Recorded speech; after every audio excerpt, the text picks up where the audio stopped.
Bonjour, bienvenue à la Scala Paris.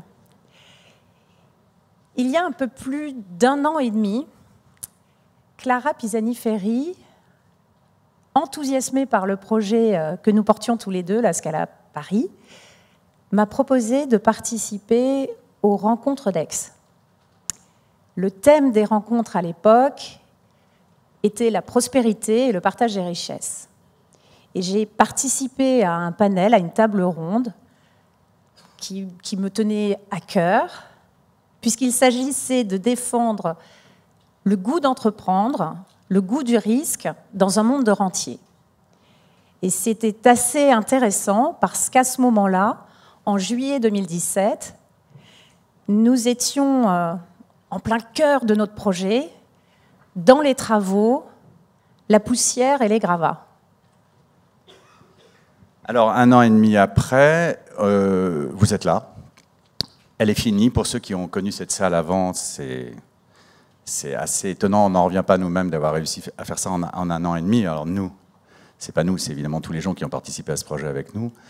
Mais on a réussi à le sortir dans un temps record et on a ouvert le 11 septembre 2018, donc il y a moins de 3 mois.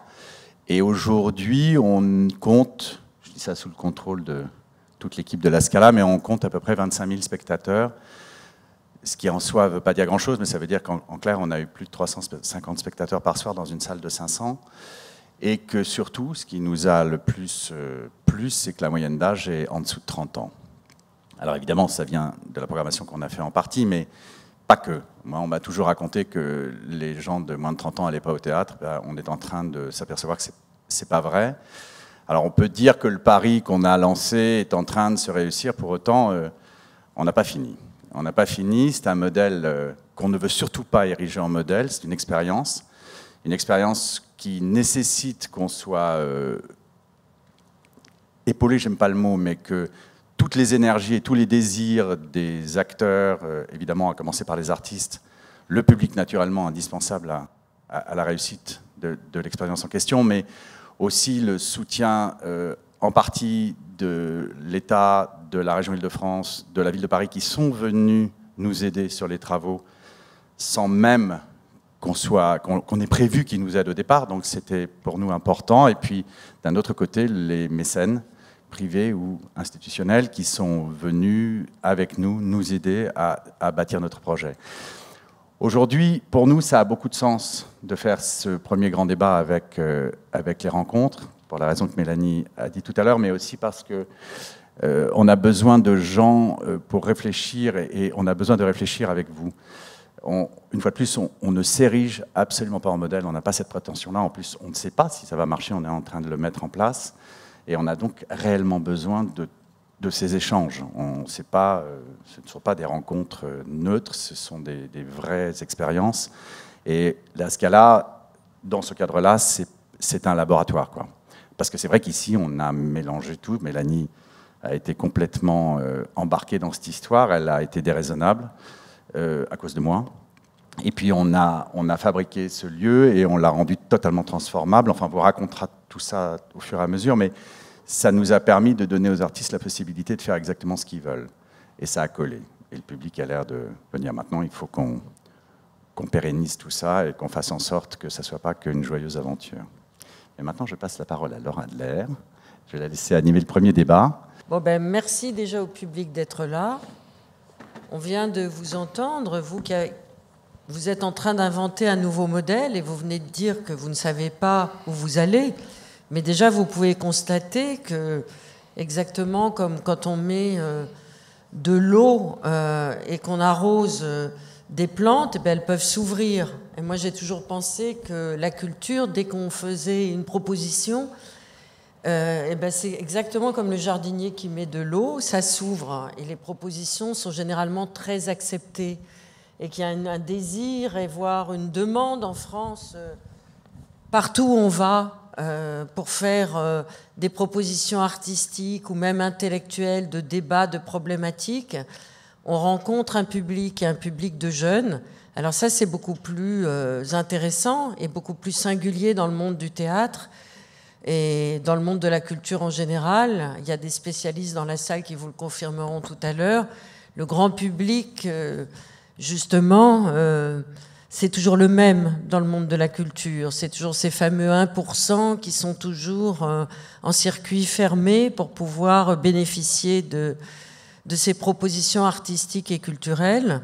Mais le lieu géographique où vous avez décidé de vous implanter, ce qui se passe dans ce quartier, le monde qui est en train de changer à toute vitesse, ces forces de propositions nouvelles tentent à prouver que dès le commencement, vous avez déjà réussi un premier pari qui est quand même assez exceptionnel dans le monde culturel, c'est celui de la jeunesse. Parce que dans toutes les forces de proposition culturelles, eh bien, c'est justement le problème de l'âge.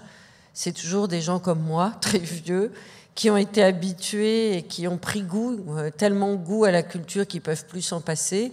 Mais le problème, à double titre, le problème du côté du public, c'est que le public vieillit avec les forces de proposition, que ce soit des metteurs en scène ou des artistes associés ou des comédiens et des troupes, mais aussi du côté aussi de celles et ceux qui peuvent envahir les plateaux et nous faire de nouvelles propositions. Donc ça commence bien avec vous, puisque tous les deux, vous êtes très jeunes. Alors, honneur aux filles, et d'abord à Pauline, le pari artistique, puisque tel est le thème de la première table ronde. D'abord, quand on a votre âge, est-ce qu'il est possible de faire autre chose qu'un pari? Et comment ces paris sont-ils entendus, voire écoutés? La première question que je me suis posée sur la question du risque artistique et par rapport à la question du subventionné et du secteur privé, alors depuis mon point de vue qui est celui d'une jeune metteuse en scène, parce que j'ai créé en tout moins de 5 mises en scène, et dont 2 qui ont vraiment tourné et qui ont une vraie visibilité. Donc je crois qu'on peut dire que je suis au début vraiment d'un parcours que j'aspire long et prolixe, mais c'est le début, donc il faut être humble, donc ça n'est que mon point de vue, et voilà. La question que je me suis posée, c'est est-ce que le fait d'être protégé, donc d'être dans le secteur subventionné, ça permet d'accroître la prise de risque artistique? En fait, est-ce que oui, le fait d'être protégé, ça permet de prendre plus de risques? Et en fait, ce qui m'est venu d'abord, comme j'ai peu d'expérience, c'est pas du tout la question du subventionné ou du privé, c'est celle de l'intermittence. Parce que, en fait, il se trouve que le premier spectacle que j'ai créé, qui tourne depuis 3 saisons, qui s'appelle Iliade, qui est une adaptation de l'Iliade d'Homère, c'est un spectacle qui a été créé grâce à l'intermittence. Moi, je travaillais comme comédienne dans différents spectacles, toute mon équipe aussi, et c'est parce qu'on avait du temps libre entre nos différents projets et qu'on avait la garantie d'un salaire minimum. Bon, je ne sais pas s'il y a des syndicalistes dans la salle, je crois que c'est pas du tout des choses à dire, parce que voilà, mais bref, c'est la réalité, c'est comme ça que ça s'est fait, et c'est sûr que le fait de me sentir protégée m'a permis de prendre un risque et d'aller au bout de ce que j'avais à dire. Ça m'a permis en fait de pas avoir à travailler comme serveuse ou je sais pas quoi. Bon, ça c'est très concret, donc j'aurais vraiment tendance à dire que oui. Alors attendez, Pauline. Oui. Moi, j'ai eu la chance de voir votre spectacle. Il était quand même extrêmement nouveau dans le monde du théâtre contemporain. Votre force de proposition et votre pari artistique, puisque c'est la thématique de ce premier débat, vous l'auriez eu quand même si vous n'aviez pas été subventionné ou pas? Alors, j'allais y venir. Et ben, en fait, je crois que non. Je crois que, en fait, quand on est... Donc, on n'était pas... faut pas non plus se faire passer pour des Cosettes. On n'était pas non plus en dehors du système, mais clairement à la marge, à la frontière, quoi. Voilà, un peu comme ça.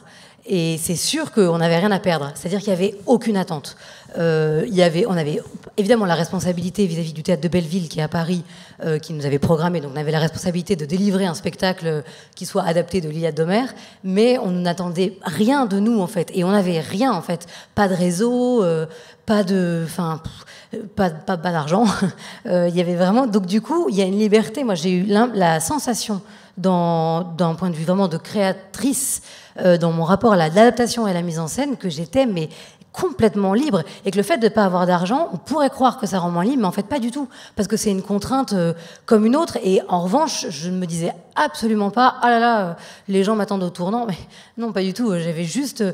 En fait, ça nous semblait tellement... le fait de pouvoir juste créer le spectacle se suffisait en soi, et du coup, il n'y avait aucune autre question que de faire ce qu'il fallait faire pour pouvoir le créer dans ce qu'il était, sans se préoccuper des attentes des autres. Et ça, en fait, finalement, je me dis que, par rapport à la question du subventionné, du privé, finalement, c'est pas... Voilà, c'est...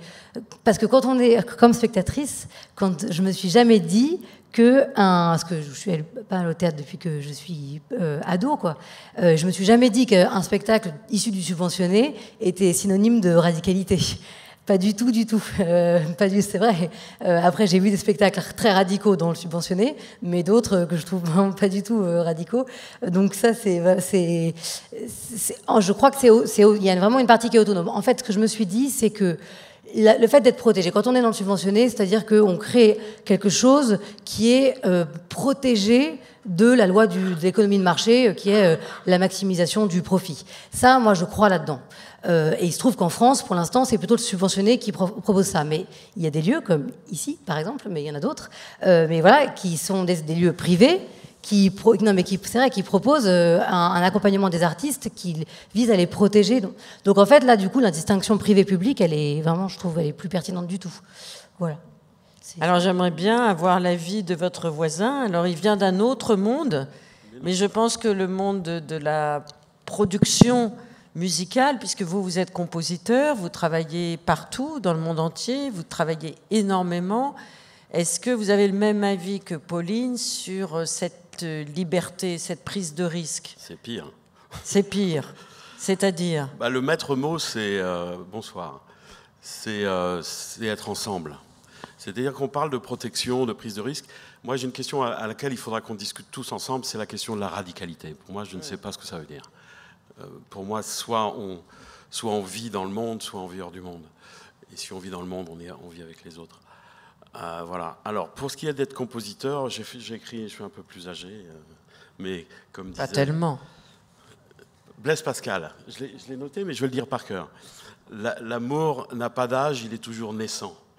Première citation. Deuxième, Picasso, qui n'est pas une voiture seulement. L'art et l'amour sont la même chose. C'est peut-être ça la définition pour moi de s'engager dans une voie artistique. C'est de faire les choses par amour. Et donc, il faut tenir au départ cette proposition peut-être de radicalisation de la vie comme un principe d'amour universel. Allons-y. Hein. Non, mais concrètement, ça veut dire quoi? Concrètement, c'est commencer à 20 ans à écrire une pièce pour orchestre, pendant 6 mois dans la solitude, sans argent, sans savoir où elle va atterrir. Par contre, avoir déjà un partenaire, l'éditeur. Parce que c'est de la musique écrite, ça ne veut pas dire qu'elle est différente ou savante ou quoi que ce soit. Elle anticipe un événement vivant qui est le concert. C'est ça être compositeur. Hein. C'est pas spéculer, parce qu'il y a une image que j'aimerais bien réguler parmi nous, c'est être compositeur de musique traditionnelle, savante, solidaire de l'histoire, virgule, donc contemporaine, c'est surtout pas être un intellectuel des sons. Parce que ça, c'est une image qui traîne. Bien sûr, il faut la penser, mais si on part comme ça sur la notion de compositeur, on est très mal parti. Donc au départ, il faut tenir un certain nombre d'années, avoir un certain nombre de gens qui vous aident, qui vous soutiennent, qui vous protègent, qui vous donnent confiance. Et puis après... Qui vous aident à vivre financièrement voilà, aussi. Il ne faut pas espérer vivre dans 300 mètres carrés, il faut peut-être se délocaliser pour vivre en banlieue, ce que j'ai fait pendant 20 ans. Il faut savoir que le chemin est difficile, et c'est peut-être ça où il y a une fausse idée comme quoi le génie incompris, plus on souffre, plus on va créer. C'est compliqué cette histoire de s'engager dans l'irrationnel. Mais par contre, si on tient à son peuple, parce que c'est ça la question. Donc il faut croire en soi d'abord. Il faut croire au peuple qui nous habite pour le partager. C'est un enchantement. Ce n'est pas une isolation. La prise de risque, pour moi, elle n'était pas de... Il faut traverser l'ego, c'est-à-dire, attention, moi, génie, j'arrive, Beethoven, attention, c'est pas ça. J'ai quelque chose que je possède, mais ma raison de vivre, c'est de le faire partager, de le donner, et puis on verra bien. Hein. C'est soit le radeau de la Méduse, soit la bouteille à la mer, soit Robinson Crusoe pour la musique contemporaine souvent. Et donc il y a 3 collègues qui se suicident à 27 ans, Christophe Bertrand, Alexandre Tissier, 32 ans, des gens qui abandonnent sur la route. C'est très difficile d'engager un projet à longs pas, n'est-ce pas, comme disait un ministre récemment, dans une société à petits pas. Mais auprès de qui on peut aller pour essayer de conforter son élan artistique ? Et y a-t-il des méthodes et des cheminements possibles dans ce monde-là ? Il y a quelques principes très clairs. Il y a 2 maximes aussi qui m'ont servi dès le départ à me protéger pour le corps, pour le système immunitaire, que ce soit la tête ou le corps ou la santé mentale. C'est une phrase d'un poète qui vraiment en a bavé, qui s'appelle Friedrich Hölderlin, qui disait « Là où croît le péril, naît et croît aussi ce qui sauve ». Donc c'est peut-être ça la question de la radicalité, c'est peut-être de prendre un risque sur une part d'irrationnel qui est un investissement à long terme qui produit de la richesse. Hein. Mozart est le compositeur qui a rapporté le plus d'argent en 2017 sur Terre. Et la deuxième phrase, c'est une phrase de Saint-Augustin un peu plus ancienne, 365 après Jésus-Christ. Ça fait très, très France Culture. Là. C'est avance sur ta route, car c'est en marchant que tu fais. Donc, ne pas espérer une commande du Philharmonique de Berlin à 22 ans, ne pas... Parce vous en avez une, vous ? Non, moi, je survis, ma chère Laurent, je survis. Alors, en ce moment, comment vivez-vous la situation ? Jusque mi-février, ça va, après, je ne sais pas. Et financièrement, voilà. Et j'ai 61 ans, j'ai composé 130 œuvres. Et je fais aussi de la musique de film, qui est un autre marché, avec mon frère Pierre Scholler. Allez voir Un peuple et son roi, ou les Exercices de l'État. Magnifique. C'est mon frère. C'est vous qui avez fait la musique ? Oui, c'est mon frère, et on a fait aussi Versailles. Donc j'ai aussi mis un pied dans un domaine où l'économie est beaucoup plus rapide et où il n'y a pas plus d'argent, mais où on a des moyens, parce que c'est pas l'argent, c'est pas le possible qui donne le nécessaire, c'est ça que je voudrais dire. Alors, ce n'est pas le possible qui donne le nécessaire. Non, c'est le nécessaire créer, qui engendre rêver, le possible. Risquer, c'est l'intitulé. C'est pour ça que rencontrer des utopistes réalistes comme ces merveilleux gens. Le nécessaire, c'est l'élan artistique qui doit continuer. C'est la vie, l'esprit, c'est la culture. D'accord, mais il faut manger des patates ou des... Mais ça vient, si on génère, on est ensemble. En plus, musicien, c'est plus facile qu'écrivain. Mais si on a déjà un éditeur... Pourquoi c'est plus facile ? Parce qu'on est ensemble. Il y a des scènes, on n'est pas quand même au Yémen ou en Albanie ou en Corée du Nord. On est dans des démocraties participatives où il y a quand même des systèmes, même si c'est minimal, un jeu des concerts avec 17 personnes dans la salle, 6 personnes sur scène. Il y a des combats, mais s'il faut tenir le fait... C'est pas l'audience qui compte pour vous ? Jusqu'à un certain seuil, évidemment. Si vous étiez 3 personnes ici... Peut-être je parlerai différemment, je ne sais pas. Il faut donner sans retour. C'est ça qui est compliqué dans la question de l'irrationnel artistique. Est-ce que vous créez tout ce que vous souhaitez créer ? C'est ce qui est dans votre tête ? C'est juste la prochaine œuvre qui m'intéresse. Non, c'est une insatisfaction permanente, mais qui est celle c'est Gainsbourg qui disait ça avec Béard dans une émission formidable. Il s'engueulait avec Guy Béard. Gainsbourg disait « Mais non, c'est la variété, c'est rien, c'est pas de la musique. » Béard surgissait « Mais non, tu ne peux pas hiérarchiser l'art. » Et Gainsbourg disait « Mais non, l'art, c'est un chemin d'initiation. » Donc c'est sûr que si on rentre dans la tradition, comme je l'ai décidé à 19 ans et 2 mois, de consacrer ma vie, donc de prendre rendez-vous à 60 ans pour être compositeur, c'est un projet à long terme. Il s'agit de savoir quelle initiation, quel chemin de croix ou quel tremplin. Il y a des carrières extraordinaires de compositeurs. Stravinsky, à 28 ans, célèbre. Schubert n'a pas entendu une œuvre de sa vie jouée. Van Gogh, etc. Mais arrêtez de parler des morts, on parle des vivants, là. Mais non, mais parce que c'est une épreuve de miser sur l'irrationnel. C'est peut-être ça l'audace dans une société technocratique. Et c'est ça, peut-être, la question de la radicalité. Qui vous aide, un mécène ou les pouvoirs publics ? Les deux. Les deux. Mais c'est pas une aide, c'est un investissement. Enfin, qui finance ? Moi, j'ai eu de la chance, à un moment donné, à 34 ans, où ça commençait à devenir vraiment pénible. Vraiment, vraiment. Vivre dans 20 mètres carrés pendant 10 ans, c'est vraiment difficile. Mais c'est vrai, hein, c'est pas du tout... j'ai pas eu de parents riches, mon père a fait des dettes très jeune, il a vendu la maison. Voilà, une enfance assez compliquée. Mais je pense que c'est parce que ça résiste qu'on tient. La création vient parce que ça résiste aux matériaux aussi, par exemple. C'est là où on mesure sa force, sa détermination ou sa folie. Si c'est simple, si c'est facile, on ne crée rien, je pense. Donc à 34 ans, il y a la fondation, mais j'avais rien fait, j'ai envoyé une lettre qui s'appelle le Crédit National, ça s'appelle maintenant Natexis, alors que je venais de refuser la Villa Médicis parce que c'était pour moi la Splendid Isolation, ça ne m'intéressait pas, alors que c'est un lieu, si vous y allez, c'est un lieu hors temps. Ils m'ont aidé pendant 4-5 ans. Je ne savais pas ce que c'était avec l'argent, donc je me suis délocalisé, j'étais à la Baule et j'ai loué une maison et j'ai composé là, mais au lieu de composer, j'ai pêché. Voilà, vous savez tout. Donc peu importe finalement le mode de financement, l'important c'est de pouvoir continuer à créer. De tenir sans avoir des exigences de...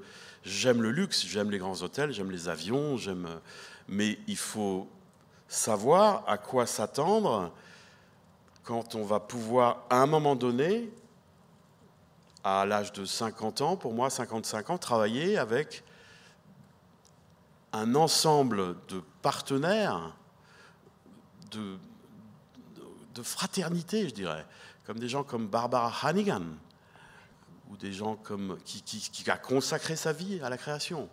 Mais maintenant, elle est très reconnue. Oui, mais au début, on ignore ça complètement. Après, on trouve des amitiés et on trouve des fidélités. Jean-Guyen Queyras, moi je l'ai connu il y a 25 ans, il était absolument inconnu.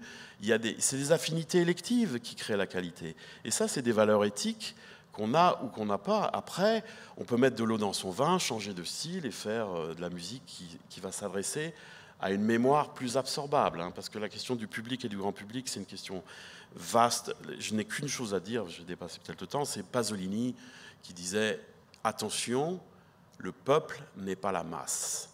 Et ça, c'est des principes éthiques, philosophiques, politiques, de considérer, et j'en parlais souvent avec mon frère, qu'un public, c'est toujours très intelligent.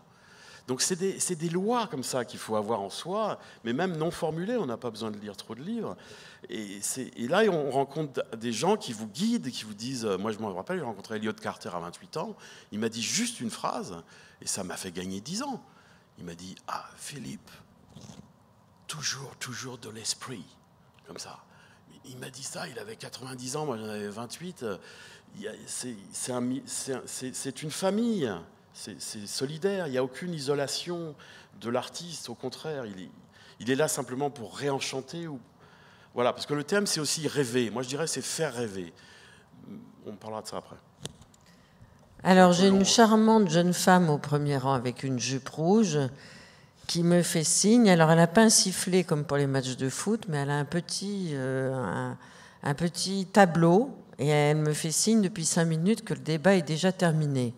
Mais la dernière question, oui, c'est vachement court. Bon, il y a des micros dans la salle. Alors, j'ai une dernière question à poser à Pauline. C'est effectivement, pour rebondir sur ce que vient de dire Philippe, c'est est-ce que vous avez toujours, aujourd'hui, à l'âge que vous avez, l'ambition de vos rêves sur le plan pratique ? Oui. En fait, tout complètement. Le rêve, on travaille qu'à partir de ça. Et en revanche, ça c'est très personnel. Moi, une des choses qui me plaît le plus dans le théâtre, c'est son ancrage dans le réel. Je trouve que de tous les arts, je connais pas très bien le reste, mais c'est vrai que le théâtre, c'est fait par des gens de chair, de sang, on peut se blesser, il faut faire attention, et puis ça se passe dans un espace qui est tangible, etc. Et du coup, ces lois du réel, il faut les respecter. Et quand on a un rêve, c'est super, on a plein d'idées, c'est super, puis on les éprouve dans le réel. Et si ça résiste, moi, mon expérience, c'est qu'il faut tenter, ok, puis si ça continue de résister, c'est le réel qui gagne. Parce que au théâtre, de toute façon, c'est la loi du plateau qui aura le dernier mot. Et ça sert à rien. On aura beau avoir des rêves formidables, des super idées, etc. Oui, non, mais d'accord. Mais en fait, c'est que un voyage de l'abstrait vers le concret. Ça vraiment, c'est de l'incarnation, et donc c'est forcément limité. Je veux dire, on n'est pas au cinéma, on n'est pas sur fond vert, on peut pas venir mettre. Le théâtre, il n'est que théâtre, mais parce que il est très contraint par le réel. En même temps, moi, je crois que le champ des possibles est infini, que ces contraintes enfin, vraiment ouvre le champ des possibles. Et c'est d'ailleurs pour ça que je me suis lancée, moi, dans l'adaptation de l'Iliade et l'Odyssée, avec 5 acteurs, pas beaucoup de moyens, parce que je croyais là-dedans. Donc je dis pas du tout qu'il faut limiter ses rêves. En revanche, je crois qu'il faut écouter le réel. Enfin, moi, dans mon rapport au théâtre, à la mise en scène, et que l'argent, là-dedans, la question de l'argent, c'est pas du tout une fin, c'est un moyen, mais c'est un indicateur du rapport au réel. C'est-à-dire que si une idée coûte, on a un budget de 100 000 euros et qu'une idée coûte 800 000 euros, bon, bah, on va peut-être essayer de travailler autour. Puis si ça marche pas, c'est que voilà, ça marche pas en fait. Faut pas essayer de faire une sous-idée qui coûte une blinde alors qu'en fait on avait, voilà, ça marchera pas. Donc moi j'aime, et puis c'est vraiment une des choses qui me passionne dans le théâtre, c'est de réfléchir à comment on incarne concrètement des choses très abstraites au départ et comment on respecte ce rapport à la réalité. Merci beaucoup. Donc je crois qu'il y a des micros qui circulent dans la salle. J'imagine que vous avez des questions à poser à Pauline et à Philippe. Je m'appelle Philippe Agide. Il y a 2 mots qui sont apparus dans l'un qui a été prononcé par vous, madame, qui est le mot audience. Audience, c'est le public. Et puis, vous avez prononcé le mot d'éditeur, et l'éditeur fait partie de la production. Alors, les 2 questions que j'aimerais vous poser, c'est au fond, comment vous vous situez par rapport à des producteurs, et le public, qu'est-ce que ça représente pour vous? L'écrivain est son premier lecteur, le metteur en scène est son premier espace imaginé, le compositeur est son premier auditeur. Ce qui fait obstacle à trouver un public, c'est l'ego. C'est moi. Si vous avez un peuple, un enchantement, quelque chose qui vous dépasse, vous y tenez, c'est quelque chose infime, hein. C'est une intuition, hein. Surtout la musique en soi, hein. La musique pour concert, pour l'écoute, hein, qui est une chose très particulière. Et en plus, si vous misez sur une chose qui n'a jamais été entendue, l'inouï, le public, c'est une forme de certitude, une forme de foi dans la sensibilité que vous avez à votre langage. Hein. L'art, c'est pas des idées, hein, c'est un langage de sensations. C'est Deleuze qui dit ça. L'art est le langage des sensations, des mots, des sons ou de la pierre. Et donc, le public, il est déjà là, parce que chacun de nous a une sensation. Et après, il y a cette folie de considérer que cette sensation singulière sur telle couleur, tel accord, etc., tel rythme, pourra être partagée, pourra être une forme de science, je dirais. Bonjour. Alors, sur le public, oui, en fait, c'est sûr que, pareil, de mon point de vue, on aura beau répéter un spectacle 50 ans, si c'est juste entre soi, le spectacle ne trouve sa véritable identité, son véritable visage, que une fois qu'il a été confronté au regard d'inconnus qui ne sont ni de notre famille, ni de nos amis, enfin qui n'ont pas, voilà. Et que c'est en éprouvant cette réalité du face-à-face, en fait, cet échange, que le théâtre devient ce qu'il est fondamentalement. Sinon, c'est pas pour moi, c'est pas du théâtre, quoi. Et là encore, un peu comme l'ancrage dans le réel dont je parlais, c'est que ça fait partie du principe fondamental du théâtre, c'est-à-dire que non seulement moi je le respecte, mais c'est pour ça, enfin, c'est une des raisons qui fait que j'aime le théâtre, cette confrontation-là à un public qui est différente chaque soir avec un même spectacle. On ne se rend pas compte quand on n'est pas au plateau, mais ça vit, un public, ça vit, mais de mille et une manières différentes, alors que c'est le même lieu d'un soir à l'autre. C'est incroyable. Donc, et ça nous permet de réinventer. C'est ça qui fait que ça reste vivant pour nous, parce que si les gens réagissaient toujours de la même manière, ce serait un véritable enfer. Donc, ça vient nourrir. C'est ça qui crée le présent, c'est ça qui crée la vie. Donc, oui, ça, c'est... Voilà, j'espère que j'ai répondu. Bonjour, Romain Faure. Il y a une question dans le programme sur les réseaux sociaux. pour avoir des enfants et pour avoir des étudiants. Aujourd'hui, un étudiant ou un enfant pense qu'en voyant un extrait de film, il a vu Jean-Luc Godard, pour aller vite. En écoutant 5 minutes de votre œuvre, il connaît votre œuvre. Enfin, vous les connaissez tous. Voilà. En ayant vu un extrait sur Internet d'un des spectacles de Pauline, il a vu tout, Pauline Bail.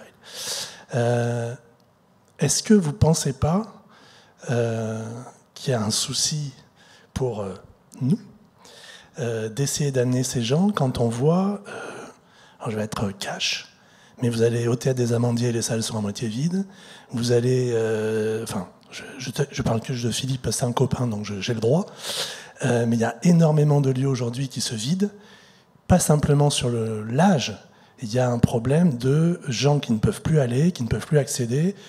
On parle des transports en ce moment, des zones périphériques et de l'accès à la culture. Il y a un gros problème en ce moment sur cette chose-là. Voilà, c'est un début de question. Je vais répondre je vais approcher cette question gigantesque, un peu comme le Grand Canyon d'ailleurs, en poursuivant ce que disait Pauline sur...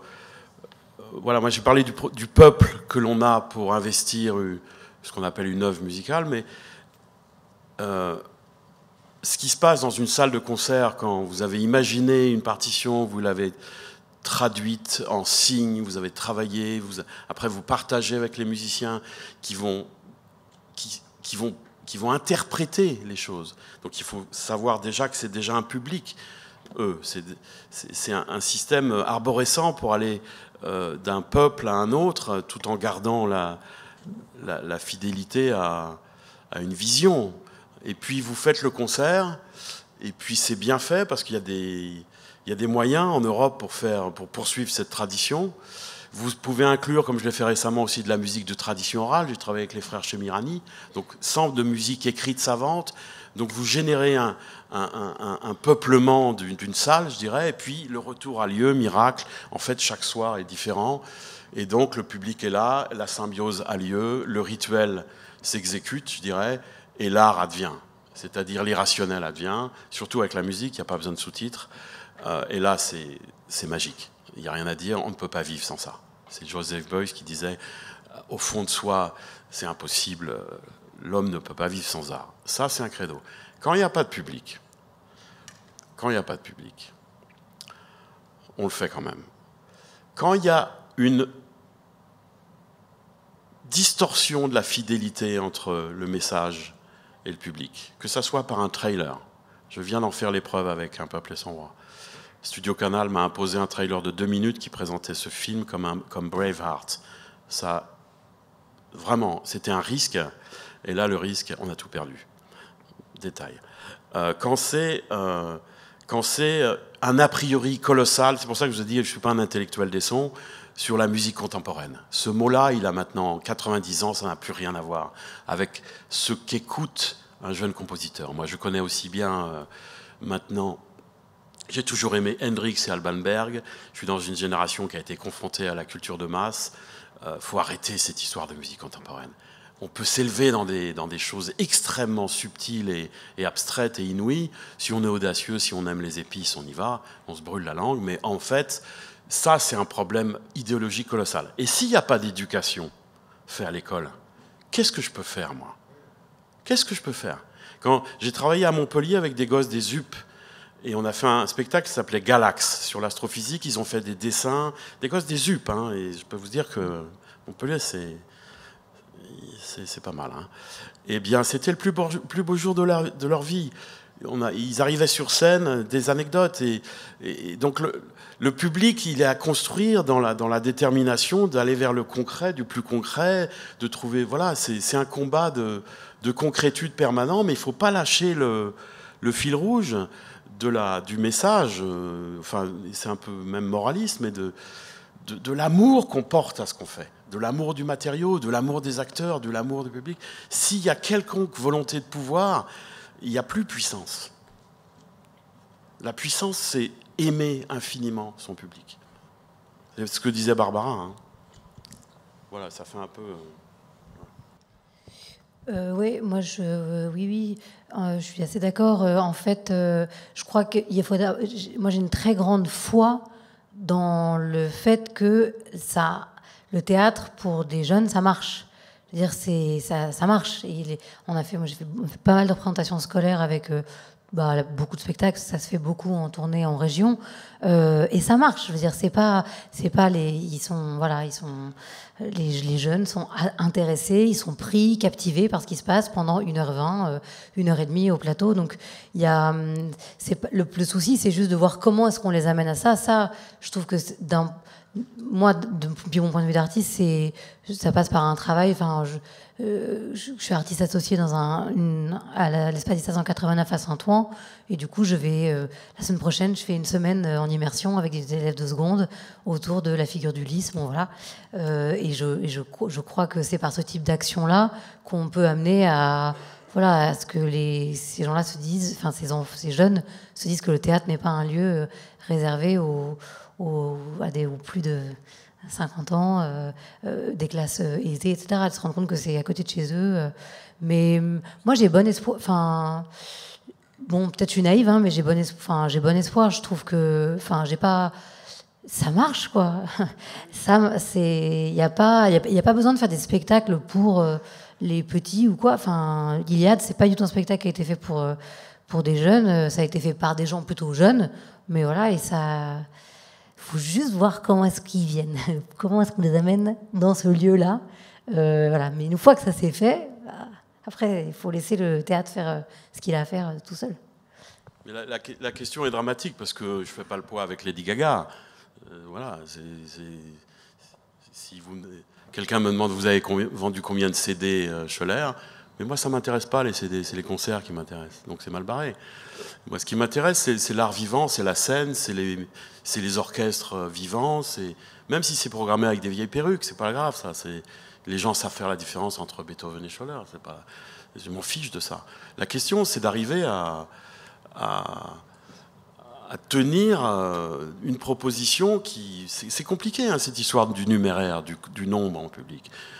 Parce que ça ne marche pas comme ça, si vous vous engagez dans cette voie-là. Ça ne marche absolument pas comme ça. Ça, c'est la tragédie de la radicalité, de tenir sa pensée, sa sensibilité. Moi, mon meilleur souvenir de toute ma vie,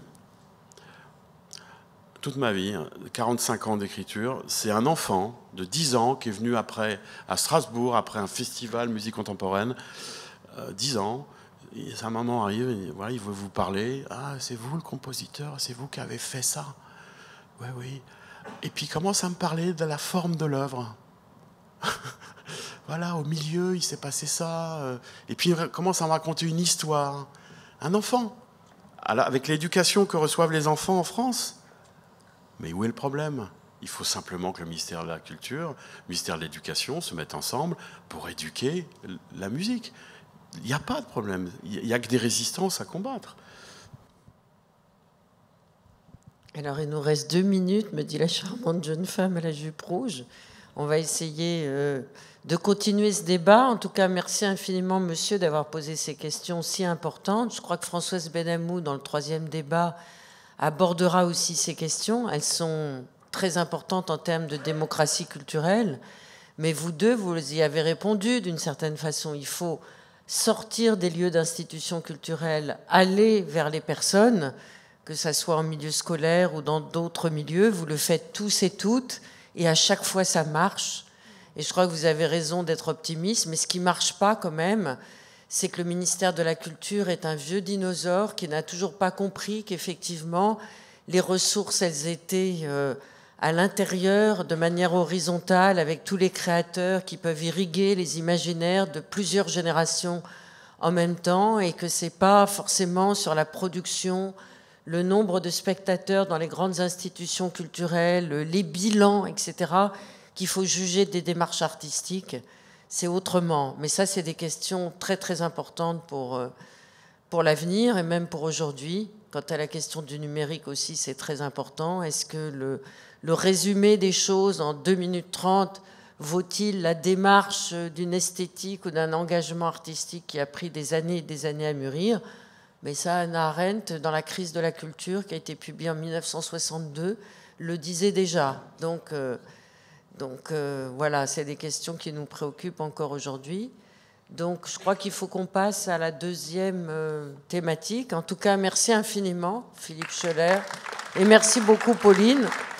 J'espère que vous allez nous dire ce que vous allez faire, alors les prochaines choses qu'on pourra voir de vous, chacun, et de vous, Pauline, qu'on pourra voir et où, et vous, Philippe, quand est-ce qu'on peut les écouter? Et aller voir effectivement le peuple. Parce que, non mais c'est vrai, pour différentes raisons. D'abord parce que c'est un film extraordinairement profond, très argumenté, très bien interprété, très bien structuré, dramaturgiquement parlant, mais qu'en plus, c'est le moment où jamais, en ces jours un peu tourmentés que nous vivons, vraiment, ça éclaire notre présent le plus brûlant. Et vous, Pauline, alors moi, comme comédienne, je joue en ce moment un spectacle qui s'appelle Clou au sol, qui est en tournée et qui sera à Paris dans la semaine du 18 décembre au Théâtre des Déchargeurs. Et puis, je prépare une mise en scène pour la Comédie Française en mars, qui est une adaptation de Chansons douces de Leila Slimani, qui est un roman qui est paru il y a 2 ans. Et voilà, et ça, c'est en mars. Et en fin de saison, on revient ici à la Scala pour jouer Iliade Odyssée en intégrale tous les soirs pendant 15 jours. Donc voilà. Voilà, merci en tout cas.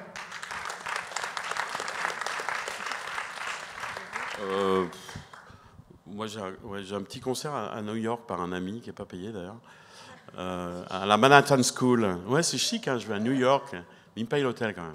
Le voyage, c'est moi qui le paye. Et sinon, il y a la SACEM, qui est une chose très bien. Il ne faut pas considérer que c'est qui décide de remettre des grands prix chaque année. Et après 45 ans de travail, ils m'ont donné le Grand Prix SACEM de musique symphonique pour la carrière. Et donc c'est sympa. Je peux m'acheter un vélo avec après. Et ouais, électrique, même pas, ils ne me donnent pas les piles. Et donc il y a une création, je leur offre sur scène. Donc il y aura Renaud, MC Solar, Michel Gondry, Indochine et Laurent de Wild, parce que c'est la musique, c'est beaucoup de musiques différentes, et c'est à Playel lundi soir. Et moi, je leur offre une petite création qui s'appelle Vénus Philia, la Vénus de Botticelli, mais aussi la planète, pour harpe et piano. Donc ça sera une création à Playel, voilà. C'est une petite chose, mais musique de chambre, c'est bien.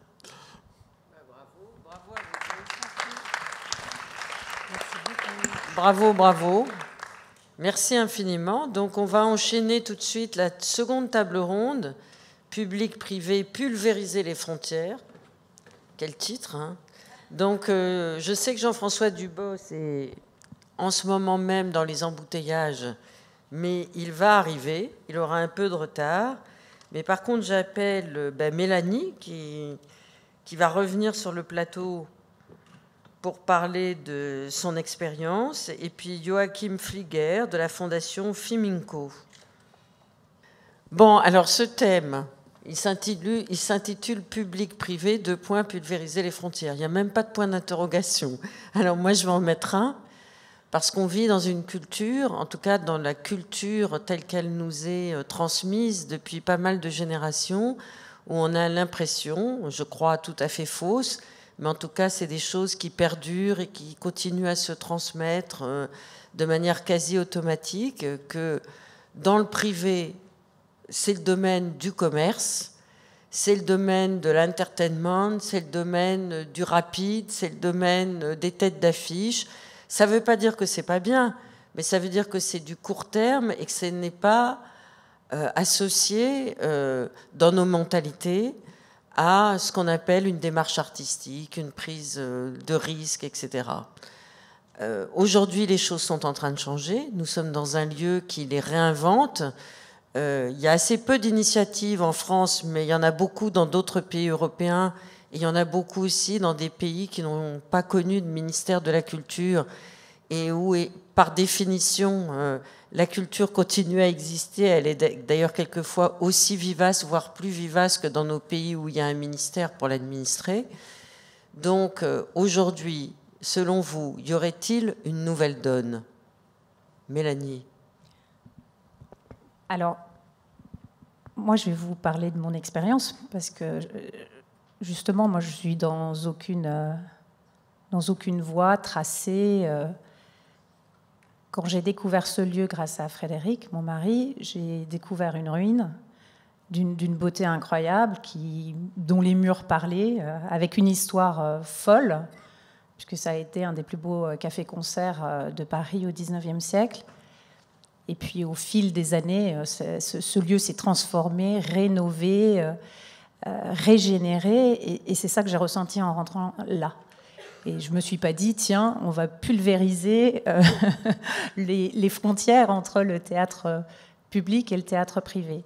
Je me suis dit, j'aime ce lieu, on est passionné de théâtre, Frédéric est producteur de théâtre, et c'est marrant parce que lui, il s'étiquette comme un producteur privé de spectacles pour le théâtre public, le subventionné. Donc c'est assez marrant puisqu'il est déjà dans l'hybridation.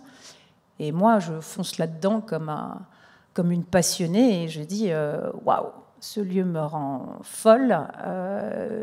J'aime ce que fait mon mari, j'aime mon mari, on fonce, on y va. Et je ne me pose aucune de ces questions. Et je suis mon intuition, mon envie de construire, développer, bâtir, parce que je suis faite comme ça, je pense. Et je profite aussi du fait que voilà, je gagne bien ma vie et donc je peux investir de l'argent. Sans moyens, on n'aurait pas pu aller au bout de ce projet. Votre argent? Mon argent personnel, voilà. L'argent que je gagne en allant travailler tous les jours depuis plus de 20 ans. Et en fait, c'est ça le départ de cette aventure. Mais très vite, je me dis, parce que je le connais, ce débat sur le théâtre privé et le théâtre public, moi, je découvre le spectacle vivant par la voie royale. Je vais à la MC 93, au Théâtre de la Ville, à l'Odéon. Je découvre Karsdorff, Martha Haller, Simon McBurney. Moi, je suis bercée par les plus grands du théâtre subventionné. Donc c'est vrai que le privé, bon, avec Frédéric, c'était difficile d'y aller de toute façon. Il m'aurait jamais embarqué là-dedans, mais même, je m'en fous. Moi, j'ai rien à défendre. Ce que je défends, c'est à un moment une grande liberté et une audace de se dire que, tiens, on va construire un truc à notre image. On construit quelque chose qui nous ressemble, qui est pertinent par rapport à nos personnalités et à ce dont on a envie au moment où on le fait. Et moi, j'avais envie d'une grande liberté. On avait un lieu en friche, on pouvait faire ce qu'on voulait.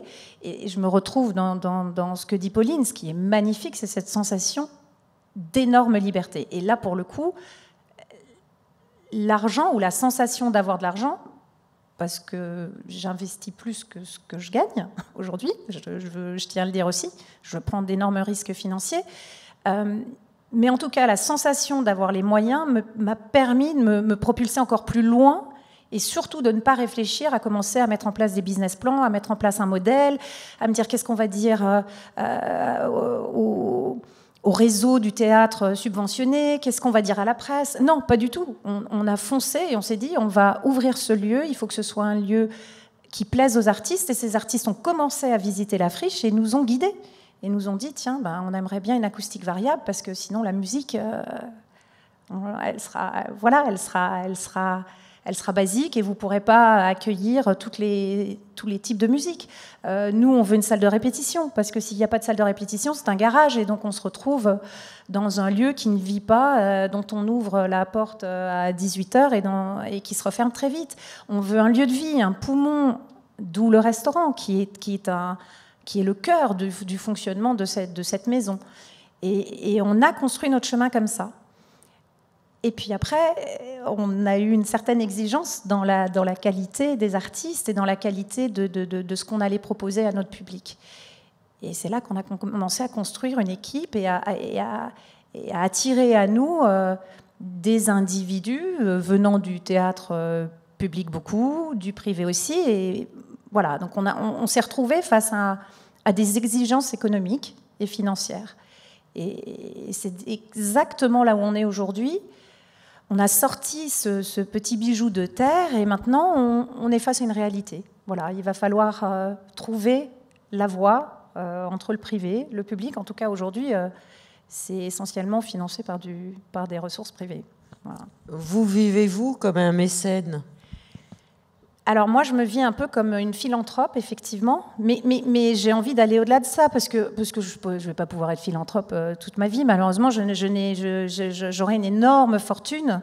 Je serais très heureuse de le faire, parce que c'est extrêmement satisfaisant et enthousiasmant de pouvoir partager avec les artistes, de pouvoir leur offrir le lieu, de pouvoir leur dire « faites ce que vous voulez, on a pleine confiance en vous, faites ce que vous voulez ». Et puis qu'il n'y ait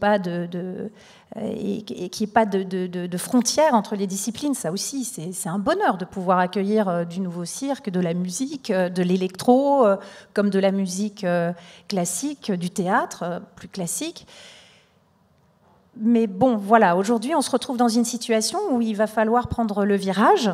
Et ce virage-là, on est dans l'hybride, on est dans du privé, mais qui a besoin d'un soutien, qui a besoin d'une adhésion, de financement extérieur. Et le financement extérieur, il peut être du financement public, du financement venant de mécènes. Mais moi, je suis mécène, philanthrope, mais il y a des limites à ce que je peux faire, malheureusement. Moi, j'ai des limites, et tant mieux, parce que je trouve que c'est beaucoup plus sain aussi que juste d'être là à financer. Je pense qu'il faut qu'on arrive à trouver un équilibre. Et cette contrainte nous permet aussi de réfléchir mieux au projet et au contenu de ce lieu et de ce qu'on veut faire réellement dans ce lieu. Vous savez jouer au poker ? Pas du tout. Mais j'ai le goût du jeu, et puis surtout, je suis guidée par une conviction profonde. Voilà. Ce qu'on a fait sortir de terre, c'est essentiel, c'est beau, c'est sophistiqué, ça répond à une demande, puisque les artistes sont là, et ils sont très enthousiastes. Quand ils arrivent ici, c'est déjà une première réussite. Et je suis déterminée. Je ne suis pas allée au bout de mes limites. Et j'espère qu'une fois que j'arriverai à ce bout-là, la réalité me sourira. C'est-à-dire qu'on arrivera à trouver cet équilibre qui est tout à fait atteignable. Mais on peut imaginer que le désir que vous avez, d'abord, il est déjà contagieux avec les artistes qui vous accompagnent. Est-ce qu'il peut être contagieux vis-à-vis des tutelles publiques ? Oui, alors, on a un soutien de cœur, déjà. c'est déjà bien. Le ministère de la Culture, la région Île-de-France, la ville de Paris nous soutiennent, nous apprécient, nous aiment, nous envoient leurs ondes très positives, donc ça c'est génial. On a eu aussi une aide aux travaux qui représente en tout 1,3 million sur un projet de 16 millions sur le financement en fait, du lieu. Après, il y a eu des frais supplémentaires parce qu'il y a une équipe qui tourne dans ce lieu à vide depuis 1 an et demi, 2 ans. Donc il y a une adhésion. Et après, là aussi, il faut trouver une nouvelle façon d'obtenir un soutien. Nous, on ne veut pas juste taper dans la caisse des subventions publiques pour que... Vous avez raison, il y a de moins en moins d'argent. Déjà, il y en a très, très peu. Et puis, ils se battent tous pour assurer les niveaux de subvention qui leur permettent d'avoir un budget artistique qui se maintienne, même s'il est en réduction dans tous les lieux conventionnés.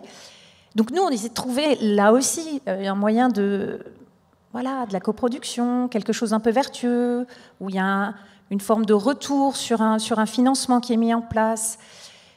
Donc on est en réflexion. Et c'est là où je reste déterminée et confiante, c'est qu'il y a une volonté des pouvoirs publics de participer à cette ouverture de brèche et de faire un bout du chemin avec nous.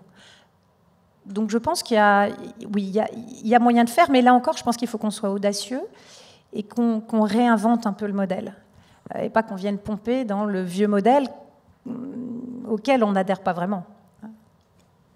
Joachim, est-on à un moment où justement s'inventent de nouveaux modèles, même si la Scala est hélas un peu isolée sur la scène française, est-ce qu'il va y en avoir de nouveaux ? Alors moi, j'ai la chance de diriger une fondation d'entreprise un peu particulière chez Fiminco, où la nouvelle donne, elle est aussi territoriale. Alors je suis obligé de vous déplacer un tout petit peu, de vous amener du centre de Paris à Romainville, en Seine-Saint-Denis. Groupe Fiminco est un groupe d'immobilier commercial au départ, très implanté en Ile-de-France, mais qui portait déjà un discours sur la culture par le mécénat. Un mécénat qui était ancien, de la musique, de l'Orchestre de Paris depuis 7 ans, et en particulier de mon président qui se posait la question, mais comment est-ce qu'on peut aussi essayer d'inscrire la culture dans la construction de ces nouveaux quartiers ou dans la reconversion de quartiers dans des villes aussi importantes qu'Aubervilliers, Argenteuil, Romainville. Romainville, c'est 30 000 habitants, mais aux portes de Paris. C'est une commune assez étrange parce qu'elle est enclavée, donc elle est relativement peu connue, coincée entre Pantin, Bobigny, le Pré-Saint-Gervais et Noisy-le-Sec. Et donc là aussi, ça a été l'histoire d'une rencontre avec un lieu et avec une population, avec un environnement. Ce sont les anciens laboratoires de recherche et de production de Roussel-Luclaf qui avaient fait l'histoire pharmaceutique d'une partie de l'Est parisien, qui était en friche, en fait, abandonnée depuis une dizaine d'années. Sanofi, qui avait racheté les bâtiments, les revendait, allait les détruire, en fait, allait les raser pour trouver preneur. On a découvert les lieux en l'état, des laboratoires de la fin des années 40, 10 000 m² en tout, ce qui est pas rien.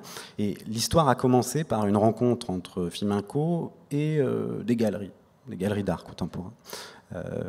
D'autres s'étaient installés à Pantin, Tadeusz Ropac en 2012, Gagossian au Bourget en 2012 aussi, et on n'était pas nulle part non plus, on était quand même déjà dans un territoire de culture. Vous aviez parlé de la MC 93 tout à l'heure, du Centre national de la danse, de la galerie Noisy, galerie communale, donc il y a dans cet est parisien qui court le long du canal de l'Ourcq un poumon culturel qui a commencé il y a déjà longtemps, depuis les années 80. Bonjour. Bonjour Jean-François. On découvre donc un lieu qui est une friche industrielle, mais pris dans un tissu culturel qui est important. Des galeries qui avaient vraisemblablement l'envie de passer le périphérique pour trouver aussi d'autres manières de travailler.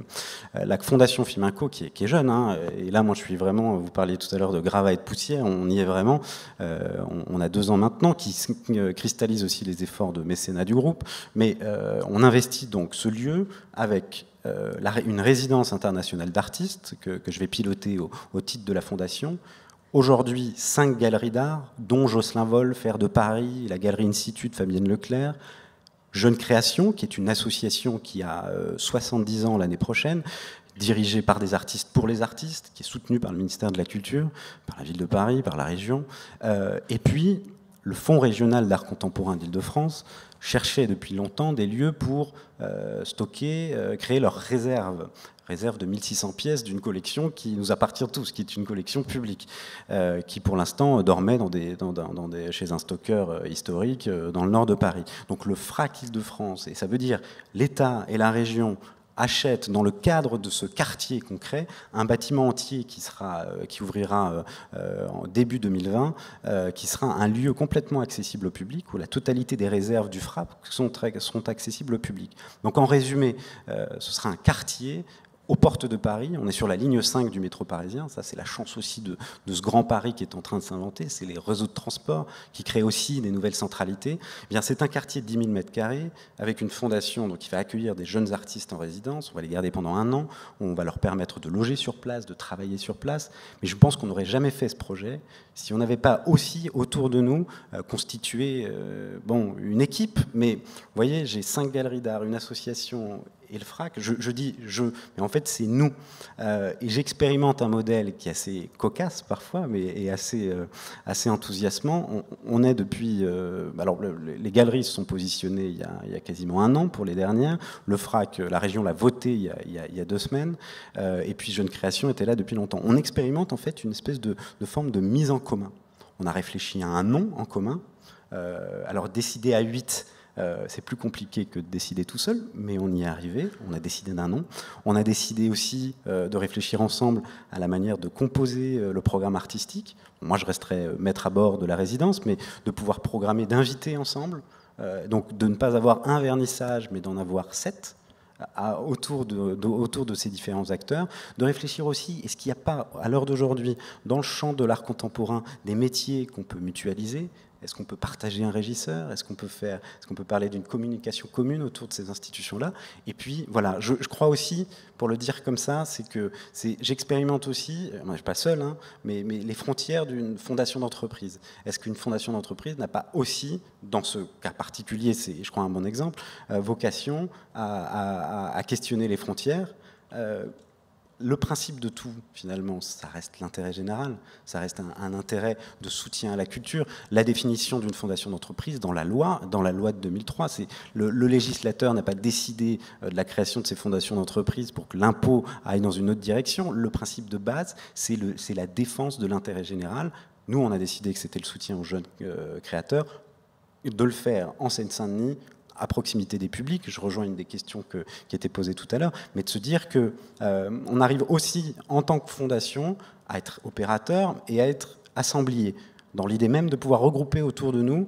Alors la chance, c'est qu'on est certainement dans un moment très particulier de la culture. On est aussi dans un moment très particulier du Grand Paris, qui se réinvente à toute vitesse. Et puis, voilà, je crois qu'on est à un moment de bascule entre ce que nous produisons, nous allons proposer au public, même en termes d'accompagnement, d'éducation, et ce que les publics consomment aujourd'hui, pour le dire un peu de manière vulgaire. Vous parliez tout à l'heure d'un rapport parfois fragmenté à la culture, où finalement, on peut le dire autrement, c'est une autre forme de liberté vis-à-vis de la culture. C'est que on est, vous et moi, beaucoup plus libres dans les choix de sélection, de musique, de spectacles vivants, par les ressources qui nous sont données. Mais voilà, donc moi j'interroge ces questions-là et on essaye à une moindre mesure, et puis je ne sais pas si on réussira parce qu'on est dans la poussière et les gravats, mais de se dire qu'à plusieurs on est plus fort. Des galeries privées, des associations, loi 1901, une institution publique, une fondation d'entreprise défendant l'intérêt général. À plusieurs on est plus fort, et puis à plusieurs on est aussi plus fort pour que la société y gagne. Moi, j'ai trop longtemps vécu des situations. J'ai travaillé à l'Opéra de Paris, j'ai travaillé chez Tadeusz Ropac.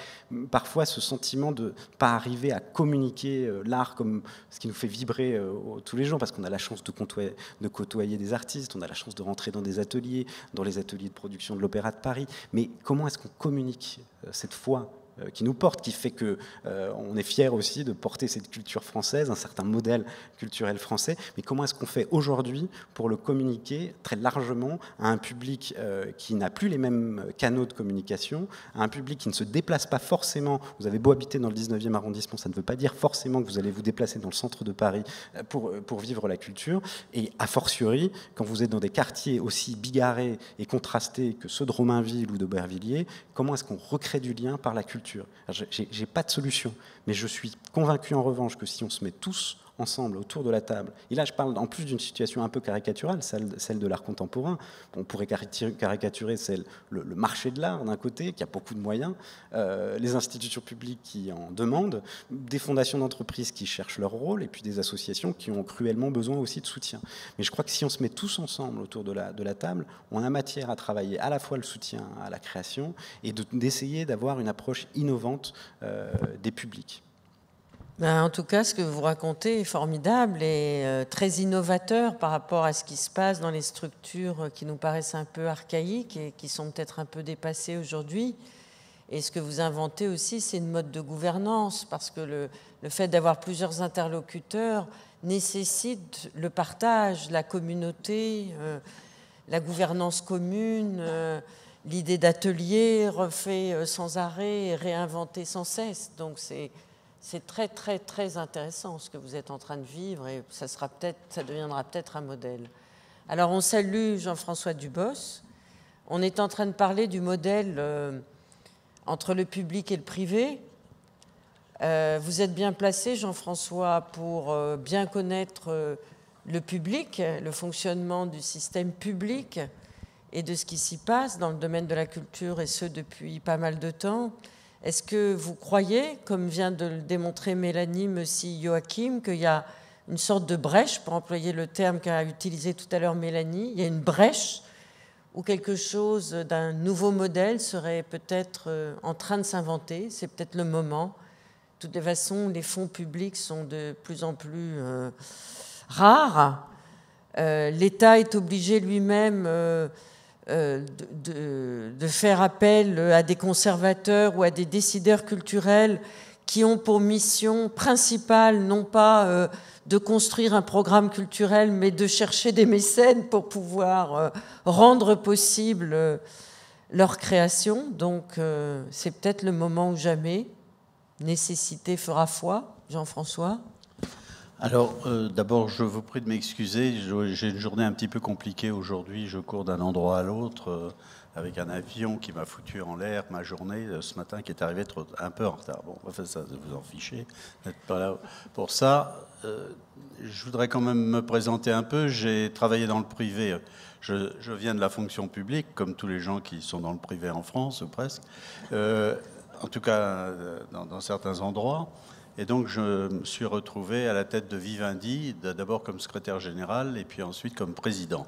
Donc, ce qui se passait à l'époque, jusqu'à une certaine époque, c'est-à-dire jusqu'à Vincent Bolloré, pour être clair, Vivendi était un grand mécène du théâtre, du cinéma, de la littérature et également de la musique, bien entendu, puisque nous étions propriétaires du premier groupe mondial de musique, Universal Music et ses petites filiales. Alors, j'étais en charge, en tant que secrétaire général, pendant 20 ans, justement de rétribuer les fonds et d'être associé à des démarches. Vous allez comprendre pourquoi je vous dis ça maintenant. La deuxième, c'est qu'on a bien voulu me confier un certain nombre de responsabilités honorifiques, celle-là n'est pas rémunérée, dans des institutions publiques ou parapubliques où je fricote avec le théâtre des Bouffes du Nord depuis un certain temps, mais aussi avec le Châtelet, le théâtre de la ville, là j'abandonne, et puis également des festivals comme celui d'Aix-en-Provence, où on ne se lasse pas de me renouveler secrétaire général de 5 ans en 5 ans, mais là ce sera la dernière vraiment, et puis le Centre de musique baroque de Versailles, et puis des interventions privées fondées. Ce qui me préoccupe, c'est la création et d'aider des jeunes créateurs. Parce que je crois que finalement, au bout d'un certain temps, on s'aperçoit que c'est l'initiative personnelle, pas simplement l'initiative privée, mais l'initiative personnelle, l'enthousiasme qu'on peut avoir les uns et les autres avec quelques amis qu'on entraîne avec soi, pour porter un projet, et pour porter un projet, oui, tout simplement, qui vous séduit, parce que les gens qui sont venus vous le présenter ont une bonne bouille, y croient, sont complètement passionnés par ça, sont même complètement habités, et je crois que c'est... Et là, d'un seul coup, il y a un déclic qui se fait, et on a plutôt envie d'aider ces gens-là que les autres. Et puis aussi parce que l'État étant devenu tellement impécunieux, pas la peine de parler de l'actualité, qu'il n'y a plus rien à attendre de l'État. Il n'y a plus rien à attendre des collectivités locales, ou en tout cas de moins en moins. En tout cas à Paris, c'est clair. Mais ce n'est pas de la mauvaise volonté, c'est juste que devant la multiplication des institutions pendant une certaine époque, et bien aujourd'hui, on ne sait pas comment les faire fonctionner. Et les créateurs rongent leurs freins parce que la création est très faible, ou alors elle est coproduite avec des institutions étrangères, ce qui est une piste. Et coproduction, soutien d'un projet, vous voyez un peu vers quoi je vais, parce que je crois à ça. Pardon, je suis arrivé trop tard pour ne pas écouter la première partie de votre intervention, mais je crois que vous étiez un peu autour de ces idées. Et en effet, faisons original. Aujourd'hui, c'est plus la peine de demander de l'argent à l'État, parce que de toute façon, il vous répondra non. Et ça, je le vis dans les institutions dont je suis responsable, trésorier, donc je vois ça de très près. La municipalité de Paris fait ce qu'elle peut, mais elle peut peu.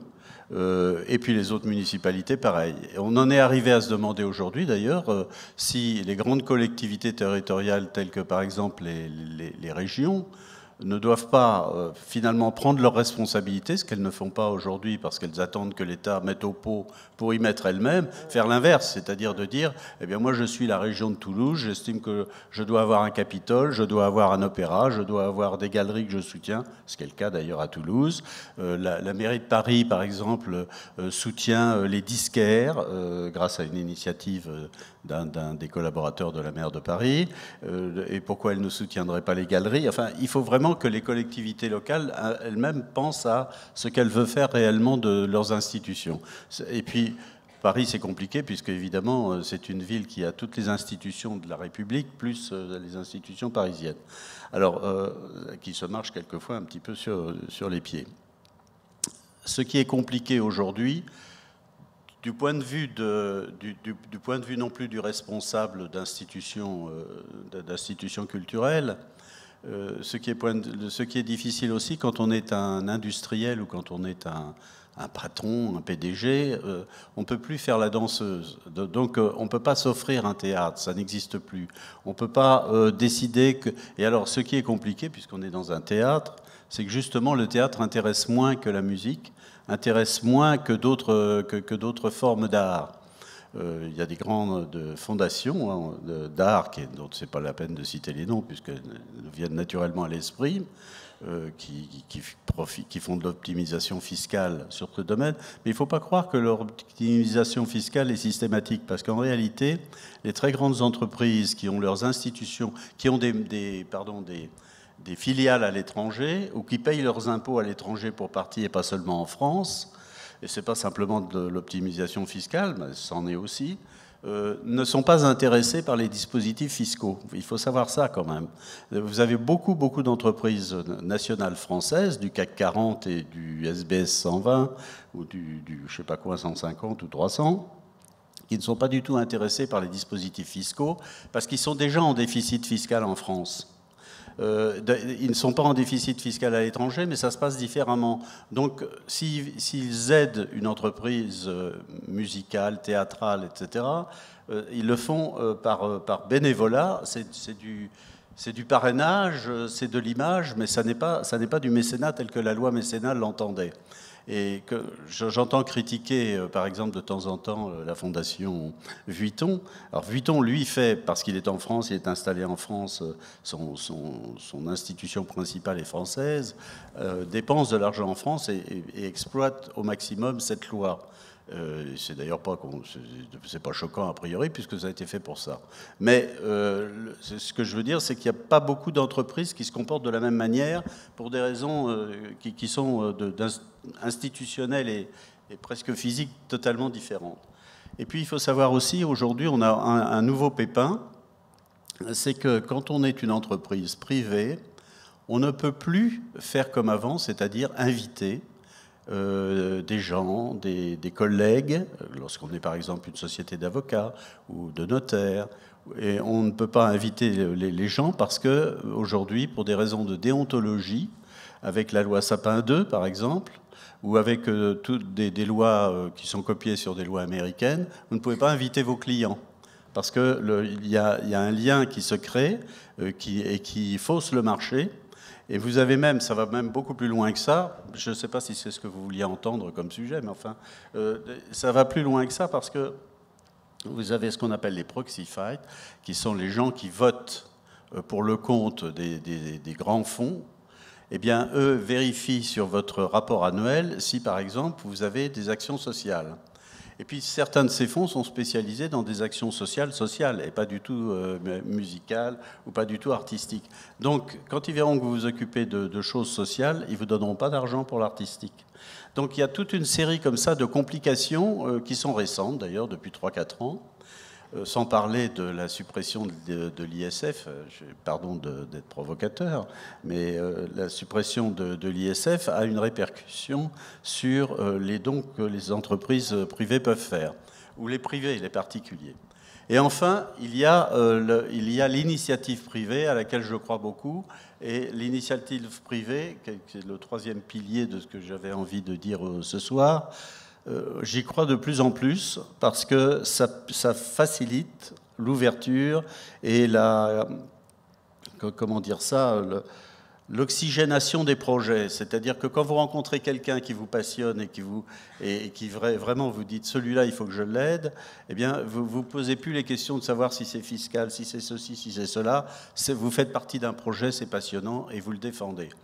Et puis quand vous avez la chance d'avoir un peu de sous ou d'en avoir un peu gagné dans votre vie active, eh bien vous vous dites à quoi je vais destiner cet argent. Mes petits-enfants, de toute façon, je ne sais pas ce qu'ils deviendront. Les enfants, ils ont déjà 40 ans ou 50 ans, donc ils ont fait leur vie. Donc ça pose tout le problème de l'héritage. Mais enfin, on ne va pas en parler ce soir. Mais c'est vrai que les gens qui contestent l'héritage n'ont pas tout à fait tort. Et parce que si on mettait l'argent dans le circuit, les économies se porteraient peut-être mieux. Et donc les économies et les répercussions sur la création. Quand on n'est pas un créateur comme moi et qu'on a envie d'aider un projet de création, eh bien je peux vous dire que c'est une satisfaction, c'est une chance, c'est un besoin, c'est un plaisir, que ce soit par exemple aider à la rédaction d'œuvres musicales contemporaines, parce que très peu de gens s'y intéressent, donc raison de plus pour s'y intéresser. Et puis également, lorsqu'il y a des croisements entre les galeries d'art, les centres de création artistique. Mais ça, je suis très confiant parce que ça existe un peu partout, avec plus ou moins de succès, plus ou moins de reconnaissance par les publics, mais c'est une œuvre aussi de longue haleine parce que jusqu'à présent, on s'était habitué à des institutions. Les institutions recevaient leur argent et puis ça vous intéresse, vous y allez. Si ça vous intéresse pas, vous n'y allez pas. Aujourd'hui, si on vous aide à participer à quelque chose, ne serait-ce qu'en vous rendant dans un endroit aussi, je sais pas, moi, prenons un exemple un peu forcé qui est le 104. Dont on peut contester certaines initiatives, n'empêche que ça vit toute la journée, cette affaire-là. Et le fait d'y aller en famille... Et le soir aussi. Et le soir aussi, oui, absolument. Donc, oui, toute la journée, j'incorporais le soir. Et ça, c'est beaucoup plus satisfaisant, peut-être pour certaines personnes qu'on doit aider, parce que ce que je voudrais dire, c'est que Françoise Nyssen, qui a été remerciée dans les conditions qu'on connaît et que tout le monde pense être je ne sais pas quoi, c'est une amie personnelle de 35 ans, donc j'en dirais sûrement pas de mal, ni de son successeur d'ailleurs, parce qu'il a les mêmes préoccupations, et c'est aussi un ami. Mais tous deux sont très attachés à traiter ce qu'on appelle la fracture sociale par la culture. Ils y croient, et je crois qu'ils auraient fait du bon travail. Enfin, là, on va voir si dimanche il est toujours là, ou bien elle, on sait qu'elle est déjà repartie à Arles. Mais ils sont passionnés par ce qu'ils font. Quand Françoise Nyssen a créé le Méjean avec son mari, cette espèce de bazar culturel au bon sens du terme, ça fait du sens. C'est un peu ce que vous essayez de faire. Et ça marche très très bien. Et Arles est, comme vous le savez, une des villes de France qui a le plus de chômage, qui est la plus endettée, qui est la plus raciste, enfin, qui est très raciste. Donc, ils cumulent tout, mais ils y arrivent quand même. Et les gens poussent la porte des initiatives. Et je crois que c'est ça qu'il faut que les uns et les autres, en tant que citoyens, on porte. Et qu'on n'attende pas de l'État ce qui ne viendra pas, alors, sauf des initiatives poussées par l'État, justement, à travers des ministres qui croient à ces choses-là et qui sont prêts à engager un peu d'argent, mais suffisamment pour que ça fasse un effet de levier et que ça encourage ceux qui sont dedans en plein, les mains dans le cambouis, à aller, à continuer, et surtout avec leur enthousiasme. Bon, voilà, moi je voulais juste dire ça. Il faut constater comme tout le monde que la culture est en crise, en tout cas financièrement. Ça doit rendre meilleurs les créateurs, ça doit rendre plus malins ceux qui s'en occupent. Et puis, peut-être vers des états généraux aujourd'hui, comme vous le disiez Laure tout à l'heure, c'est parce qu'il y a une grosse fracture qu'on a le devoir d'être intelligent. Oui, c'était Jacques Ralite, le regretté Jacques Ralite, qui nous manque aujourd'hui énormément, qui avait provoqué des états généraux, qui avait accompagné beaucoup de pensées sur ce domaine-là, qui est difficilement maîtrisable sur le plan théorique, sur le plan politique et sur le plan concret. Moi, je voudrais remercier Jean-François d'avoir prononcé l'éloge de Françoise Nyssen, parce qu'effectivement, même si son message n'a pas réussi à passer dans des canaux médiatiques très formatés, n'empêche qu'elle avait un projet qui s'attachait à essayer de réduire par la culture la fracture sociale, que pour elle, la culture, c'est justement la construction du lien social. Je crois que c'est très important. Françoise Nyssen va le continuer ailleurs et autrement sur son propre territoire. Merci à vous trois d'avoir donné votre propre témoignage, votre propre expérience et votre propre expérimentation. Je pense qu'à partir de ce qui a été dit, vous avez de nombreuses questions. Alors le micro est à vous. Bonjour, je m'appelle Charlotte Silveira. J'aurais pas une question. D'abord, Laure le sait, j'ai salué tant que je pouvais Madame Nyssen, en particulier pour un combat que je mène depuis que je suis cinéaste, plus de 30 ans, pour la parité, l'établissement de quotas dans la culture et dans tous nos établissements.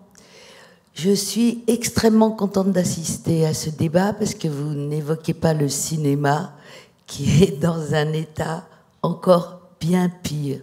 C'est absolument enthousiasmant d'entendre cette nécessité que vous venez d'exposer d'accompagner des créateurs et des créatrices dans la musique, les arts plastiques, le spectacle vivant. Le cinéma a pour chance d'avoir le Centre national du cinéma et de l'image animée, qui est, depuis la fin de la guerre, extrêmement bien charpenté, avec une mutualisation de nos fonds récoltés sur les billets d'entrée et une redistribution. Toutefois, cet argent public, privé, émanant du CNC est attribué avec beaucoup de difficultés et de partage par des commissions internes, comme un peu dans toutes les régions de la France, qui contribuent pour grande part au financement de films en salle. Le CNC a innové en proposant 1 euro du CNC pour 2 euros de la région, pour inciter les régions à s'impliquer dans la production de programmes audiovisuels, ce qui a été un souffle incroyable. En 1984, Laurent Fabius avait aussi trouvé une autre astuce. Il manquait de l'argent qui émanait avant des distributeurs, ça s'appelait un minimum garanti. Laurent Fabius, en 1984, a imaginé une autre forme de financement par une SICAV. Ça s'appelle les Sofica, qui perdurent. Et tout s'est un peu complexifié, et c'est bien normal, parce que la rentabilité des films, comme vous pouvez l'imaginer, est plus que risquée. Maintenant, les Sofica n'investissent plus, comme vient de le dire monsieur, parce qu'on a une bonne bouille, parce qu'on a un bon projet, parce qu'on a de l'enthousiasme. Elles prennent toutes les garanties possibles. Donc, si vous voulez, l'initiative d'il y a 30 ans a été en quelque sorte dévoyée, et aujourd'hui, on doit saluer la possibilité, avec des moyens techniques tout à fait modernes, intéressants, les autoproducteurs, comme vous, Madame Biessi. Moi, je viens de financer sur des emprunts bancaires un long métrage, à moindre mesure, hein, c'est pas 16 millions d'euros. J'ai financé un documentaire sur Étienne Rodagil.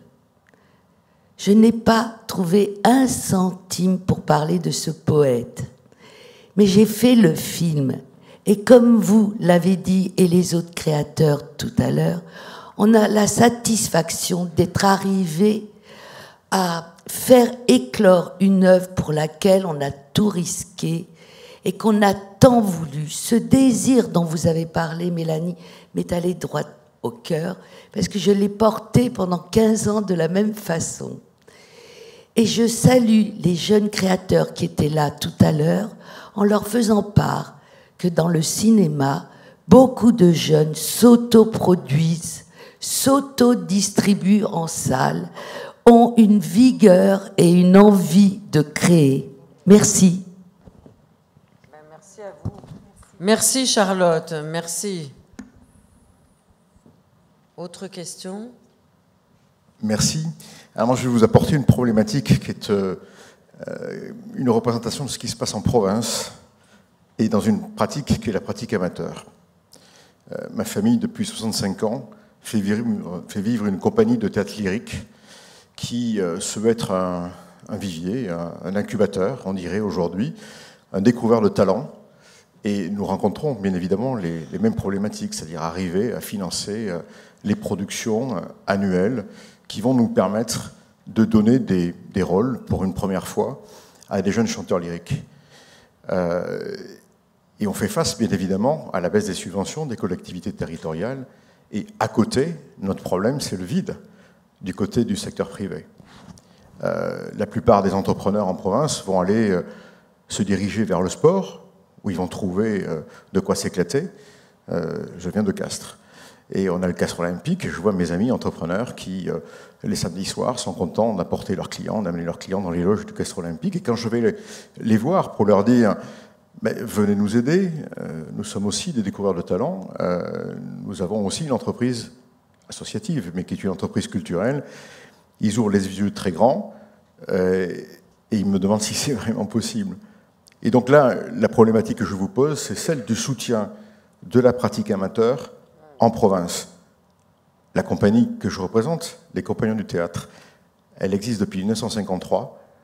Notre grand bonheur, c'est de sortir des jeunes talents lyriques. Je vous parle par exemple d'Anaïs Constant, soprano, de Joël Subiette, qui est le directeur du chœur Les Éléments, un chœur baroque. Ils sont passés chez nous d'abord. Corinne Durousse, qui est chef de chant à l'Opéra de Paris, elle a dirigé pour la première fois un orchestre chez nous. Et nous cherchons l'aide pour découvrir ces talents, pour leur donner les premières chances. Qui veut répondre? Merci infiniment. Mais c'est vrai que la culture, on en reparlera peut-être aussi avec Françoise tout à l'heure dans le prochain débat, mais la culture, elle a changé d'idéologie presque. Et quelque chose qui était possible dans les années 50, dans les années 60, interprété comme une culture de proximité, c'est-à-dire essentielle et vitale, aujourd'hui, depuis une trentaine d'années, elle paraît, cette culture que vous faites au quotidien, elle paraît beaucoup plus compliquée, plus difficile, plus artisanale.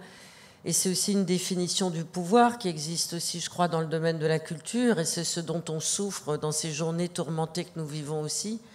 C'est qu'effectivement, le pouvoir hiérarchique, le pouvoir vertical, tout ce qui a été horizontal, mais ça nous prendrait beaucoup de temps, tout ce qui a été horizontal, tout ce qui a été du tissu associatif a été éradiqué lentement mais sûrement. Personnellement, je trouve que c'est très dangereux pour le vivre ensemble de notre société. Mais voilà, vous avez très bien parlé. Alors Jean-François, c'est votre parti, vous, l'opéra. Mais c'est vrai qu'on a besoin de vous, et vous êtes en périphérie du monde de la culture. Et on vous traite comme ça. Et vous êtes déconsidérés, parce que pas presque plus utile. Enfin, c'est terrible, hein, mais c'est vrai, hélas, tout ce que vous venez de dire. Moi, j'aimerais simplement dire quelque chose, parce que nous justement, il n'y a pas de frontières, il n'y a pas de limite, il n'y a rien. Et ce qu'on veut faire dans le contenu et la programmation de ce lieu, c'est de mélanger l'émergence à l'excellence. Et l'émergence, elle commence quand on est tout petit et qu'on n'est pas connu. Et nous, on a vraiment envie de défendre de jeunes artistes. C'est ce qu'on fait dans la programmation de la première saison, en faisant venir des musiciens de jeunes interprètes qui sont diplômés, qui jouent merveilleusement bien, mais qui n'ont pas encore la reconnaissance que les plus grands ont. Et moi, je trouve ça assez fabuleux de voir que depuis tant de décennies, vous portez, et vous nourrissez et vous guidez de jeunes talents qui un jour deviendront connus. Et nous, on aime ça. On aime l'idée de pouvoir faire se rapprocher l'excellence et l'émergence. Et l'émergence, elle commence où? Elle commence peut-être chez vous aussi. Donc la Scala, c'est aussi un lieu où on a envie de faire ces expériences-là. Bon, alors le temps nous presse, parce qu'en fait, il va y avoir un merveilleux spectacle ce soir. Je vous conseille d'ailleurs de rester pour pouvoir le découvrir. Et donc, les artistes ont besoin d'investir le plateau pour pouvoir le préparer. Donc on va enchaîner tout de suite sur la troisième table ronde, le pouvoir des publics. Et j'appelle donc Giuseppe De Martino. Merci infiniment à vous trois. Giuseppe De Martino, Masha Makeyev, qu'on ne présente plus, Et Françoise Benamou, qu'on ne présente plus non plus.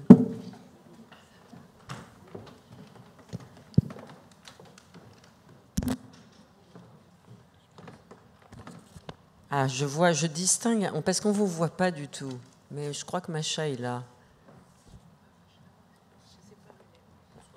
Bonsoir, Giuseppe.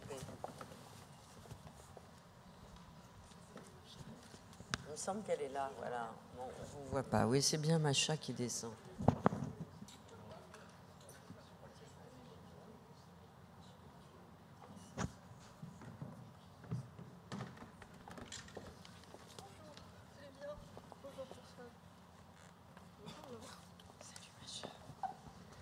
Alors, par rapport à tout ce qui s'est dit, merci infiniment d'être là, tous les trois.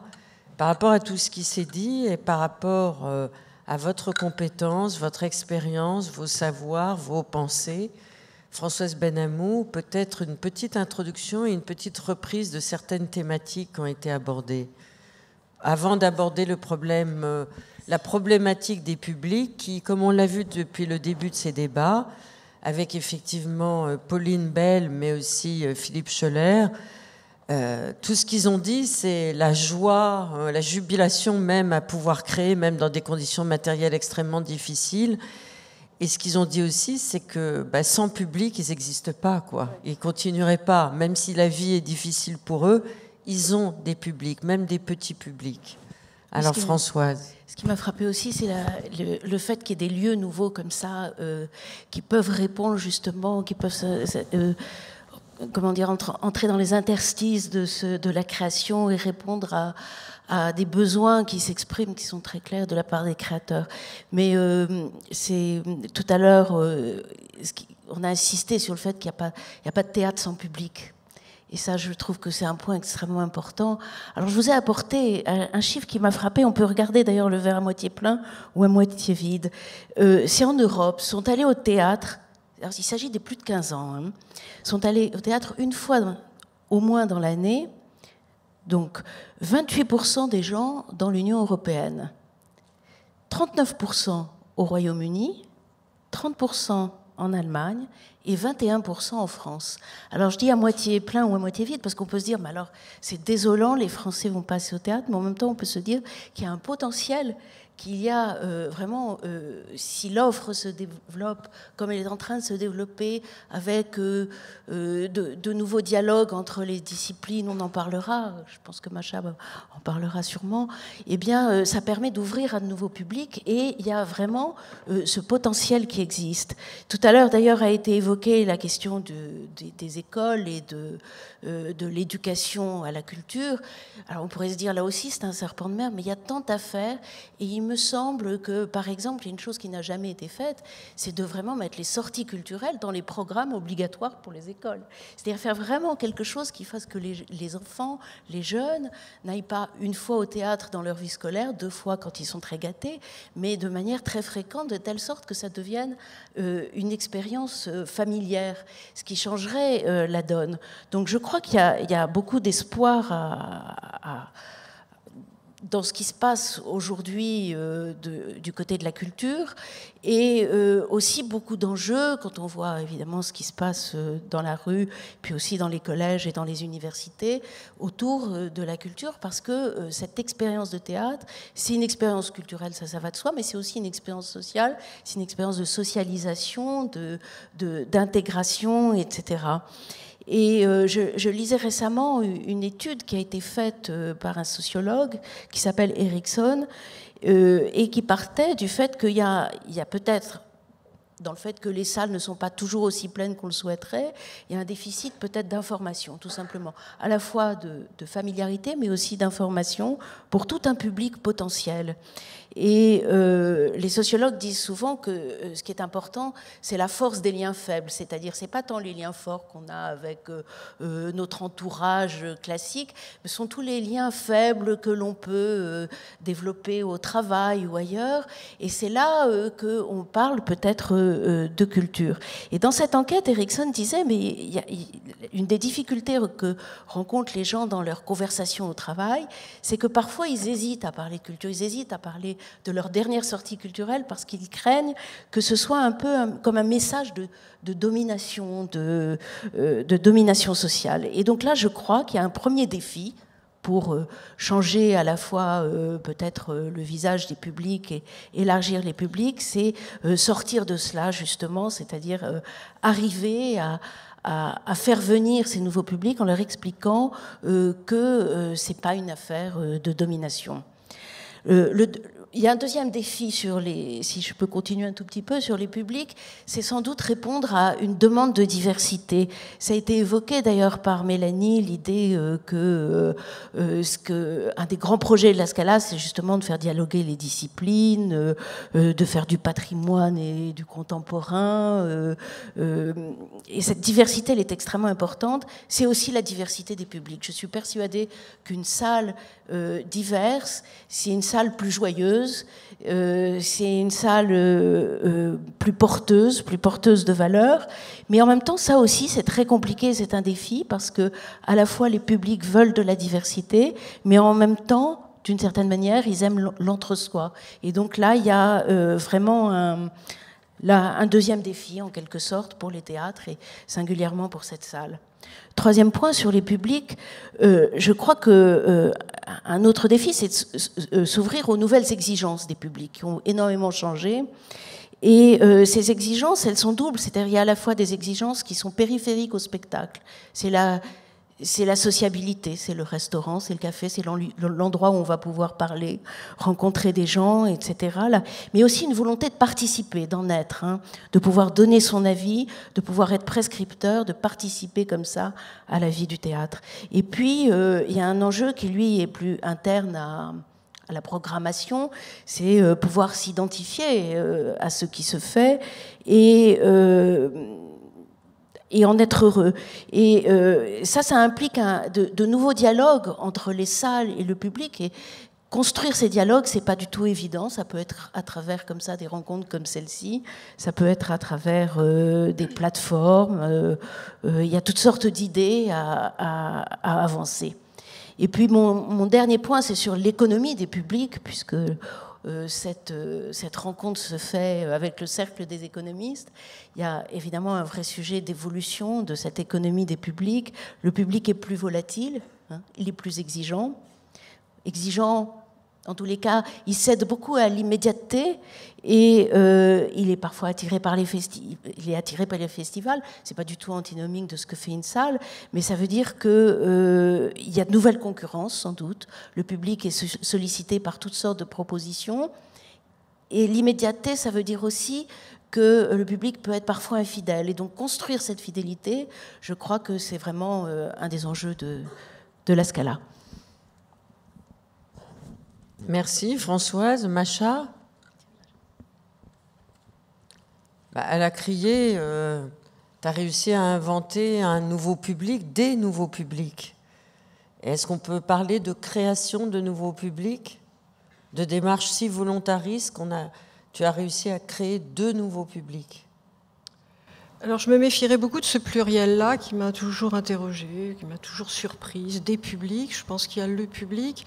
Ça supposerait qu'il y ait des gens qui viennent et que l'on a justement cet entre-soi.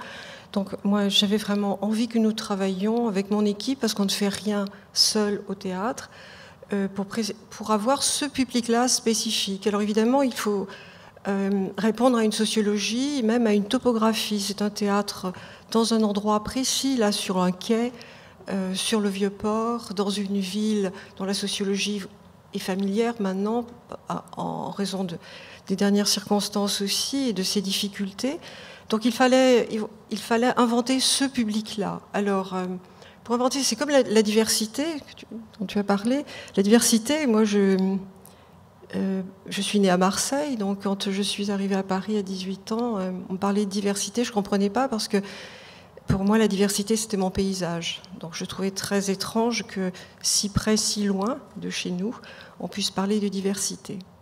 C'est la même chose pour les publics. Donc nous, évidemment, à la Criée, après avoir s'être dit où sommes-nous et qui sont ceux qui sont autour de nous, avec cette échelle constante du rayonnement national, du rayonnement international s'il le faut, mais aussi dans un lien de proximité, c'est-à-dire que c'est à la fois, la Criée est à la fois un théâtre national, entre guillemets, on l'appelle comme ça, nous, là-bas, à Marseille, alors qu'il n'a pas ce statut, c'est un centre dramatique national, mais aussi un théâtre de quartier, notamment parce que les enfants des écoles environnantes viennent tous les mercredis, c'est leur centre aéré. Donc on les voit débouler, ces petits gamins, et alors maintenant, ils ont une telle familiarité qu'ils viennent vers moi et me disent, alors, il y a une répétition, là, on peut y aller.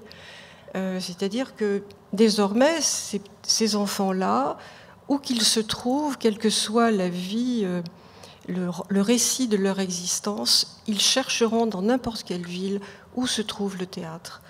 Voilà, ça c'est une de nos missions. Donc après, pour revenir à ce public, on l'a constitué en 7 ans. C'est-à-dire qu'il y a bien sûr tous les outils, il y a une équipe absolument magnifique de relations publiques, et on ne fera jamais suffisamment l'éloge de ces jeunes femmes, ces jeunes hommes qui travaillent vraiment dans des services civiques qui viennent nous aider, etc. On travaille, on laboure le terrain.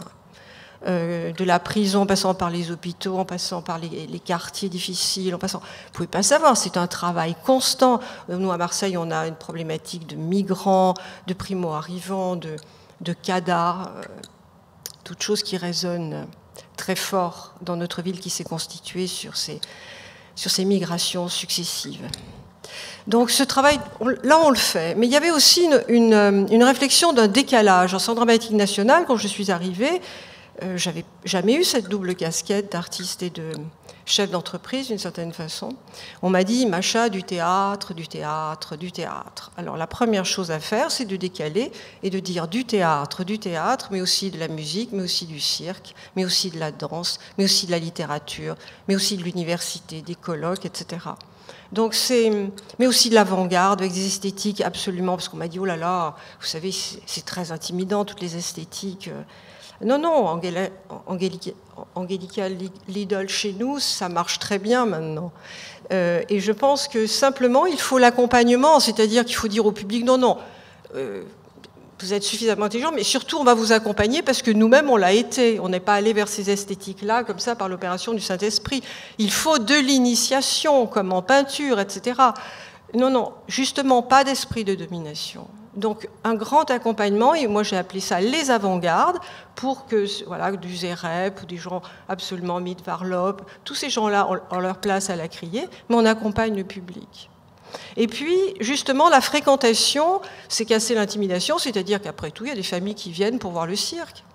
C'est bien de voir le cirque. D'abord moi j'aime beaucoup ces artistes-là, on a beaucoup à apprendre d'eux, nous les théâtreux, dans leur engagement. Et puis après du coup il y a une espèce de porosité, on est dans la maison, et on sent qu'après tout, il y a des spectacles, on feuillette les brochures. Et après, je voudrais, évidemment, donc tous ces outils-là sont là, les réseaux, la communication, bien sûr. Alors là, attention, déjà aussi, je pense qu'il faut, surtout à Marseille, une part symbolique. C'est une ville grecque, c'est une ville archaïque, profonde, tourmentée. Et donc, je pense aux gestes symboliques les tout à fait minuscules comme les plus grands. Et notamment dans la communication, le fait de faire une brochure que j'ai dans mon sac, là-bas, que je pourrais vous montrer. Je voulais la prendre et puis dans ma précipitation, je ne l'ai pas prise. Cette brochure, je la voulais vraiment comme un premier geste artistique sur les supports pauvres. Moi, je crois beaucoup. J'ai des amis qui sont devenus conservateurs de musées parce qu'ils avaient collectionné des cartes postales dans leur enfance et qui avaient une promesse. Donc, moi je crois beaucoup, donc on fait une brochure qui est, même si vous ne parliez pas le français, vous pourriez trouver une histoire d'image. Donc la symbolique aussi, c'est que la Criée est devenue une maison de théâtre. Donc vous pouvez pousser la porte, il y a toute une part gratuite. D'ailleurs, je suis très émue de voir qu'il y a un lien entre la Scala en ce moment même et la Criée, puisque nous avons une exposition Richard Peluzzi. Donc voilà, celui qui a inventé ce bleu, cet endroit magnifique, on se sent si bien, eh bien nous l'honorons, nous le célébrons dans le hall de la Criée, parce qu'on a 4 4 lieux artistiques et non pas seulement des salles de spectacle. On a aussi donc, le nouveau hall avec des expositions gratuites. Vous poussez la porte et vous entrez. Un restaurant, bien sûr, c'est très important, les nourritures terrestres. Et puis la fabrique est une espèce de vaste atelier dans lequel je travaille et où se rencontrent les accessoires, les costumes, les objets, les maquettes, les images, parce qu'on fabrique tout à la maison.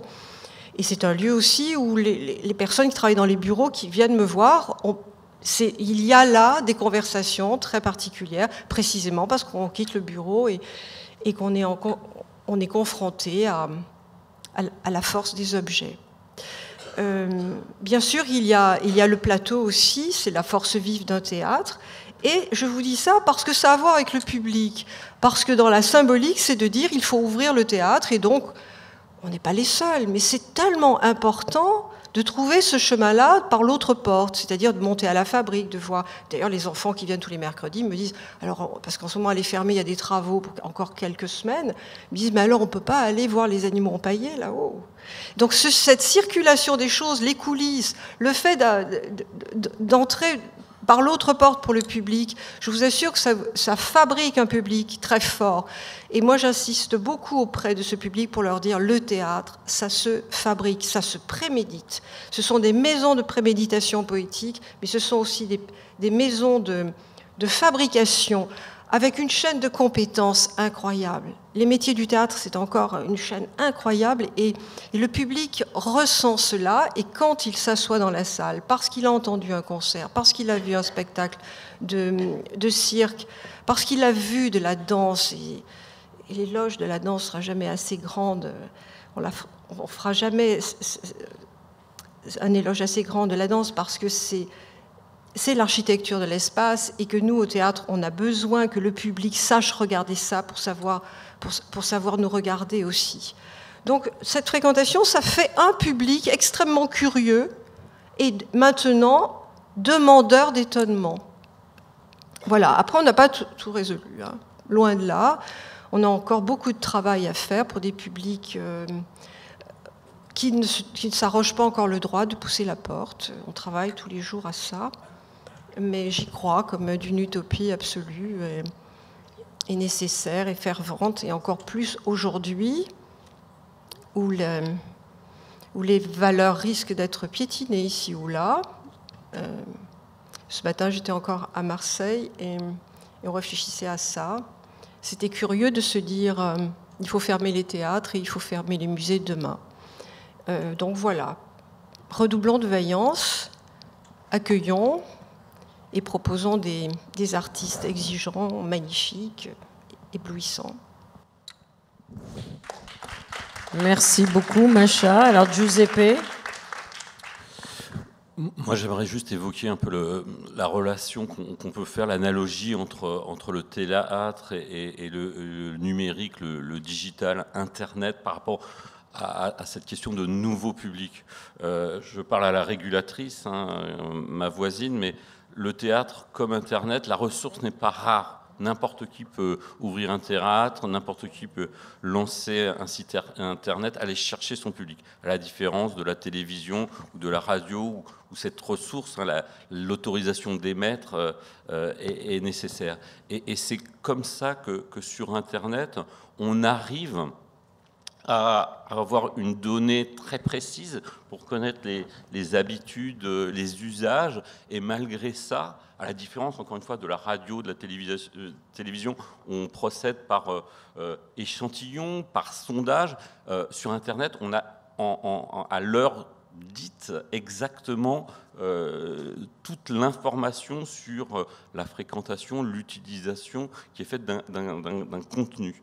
Et au théâtre, quelque part, c'est la même approche, puisqu'on sait très bien, en termes de fréquentation, au niveau du guichet, combien de gens vont venir et comment la salle sera remplie. Ça ne ment pas. Et aujourd'hui, je fais un parallèle un peu long, hein, mais aujourd'hui, ce qui est essentiel pour aller chercher ces publics, et c'est pour ça que le théâtre doit peut-être s'inspirer de ce que Internet aujourd'hui apporte, c'est par vagues concentriques pour essayer d'aller toujours plus près dans la connaissance de son public, de répondre à ses attentes. Aujourd'hui, vous prenez le métro, plus personne ne lit le journal. Tout le monde est sur son portable et sur Internet. Ça me fait penser à la radio au milieu des années 2000, où on pensait que la radio était un média assez dépassé. Les routiers écoutaient la radio, les gens dans les bouchons. Et puis tout d'un coup, il y a eu des gens, YouTube, Dailymotion, qui ont eu l'idée avec ces radios de mettre des caméras dans les studios, et on a dit ah, j'ai vu Stéphane Dion, on ne disait plus j'ai entendu Stéphane Dion, j'ai entendu Nicolas Demorand, mais surtout je l'ai vu prendre à partie tel ou tel homme politique. Et c'est cette deuxième vie que permet le numérique, et je suis persuadé que le théâtre peut bénéficier complètement de l'apport que peut représenter le numérique. L'exemple que j'aimerais citer, c'est celui de la Scala, où au départ, juste avant le lancement, certains conseillaient à la Scala d'acheter des campagnes de publicité sur Télérama, sur Le Monde, pour aller chercher un public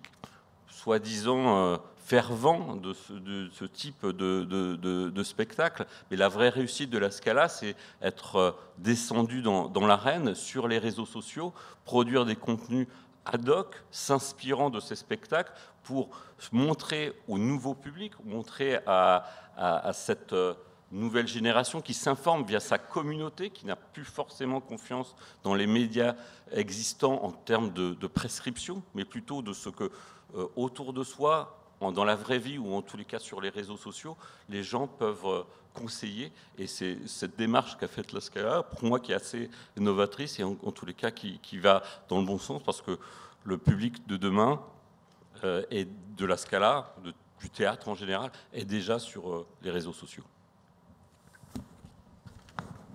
Alors, merci beaucoup à vous trois. On me dit que la technique doit prendre le plateau là, pour le préparer pour le spectacle qui aura lieu tout à l'heure, qui s'appelle Kiss and Cry, de Michel Anne-Demey.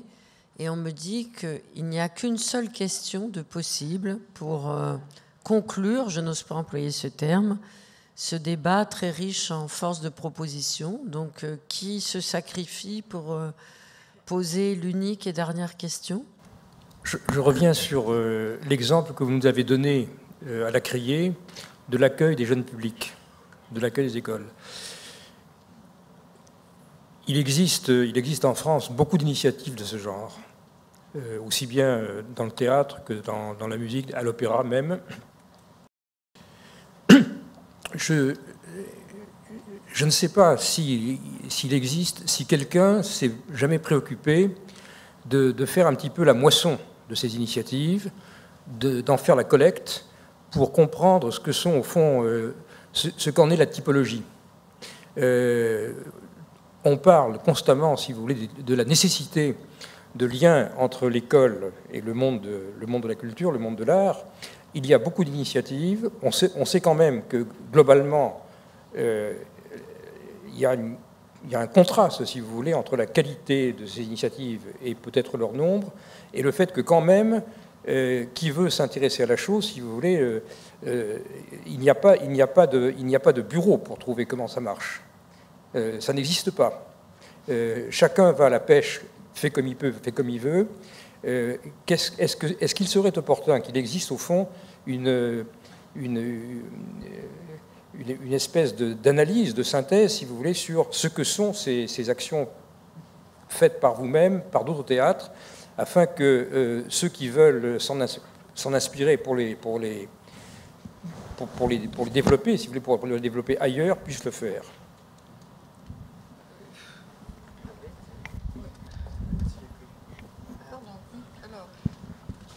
Nous, bien sûr, à la Criée, on a produit un document, c'est le service des relations publiques, qui est assez explicite, qui est une véritable analyse économique des publics, et on voit très bien le mouvement, on voit très bien que nous les conservons, que quand on les accueille, en 7 ans, on voit l'évolution, mais en même temps, vous savez, il y a la part poétique qui revient à chacun, c'est-à-dire pour chaque spectateur et spectatrice, qu'est-ce qu'ils emportent de ce qu'ils ont reçu, qu'est-ce qu'ils laissent, quelle est la traçabilité poétique des choses. C'est pour ça que ça appartient à chacun et à chacune. En revanche, le fait de venir, de trouver le chemin du théâtre, ça c'est très concret. Donc moi, la rêverie, ça c'est l'autre partie de ma vie.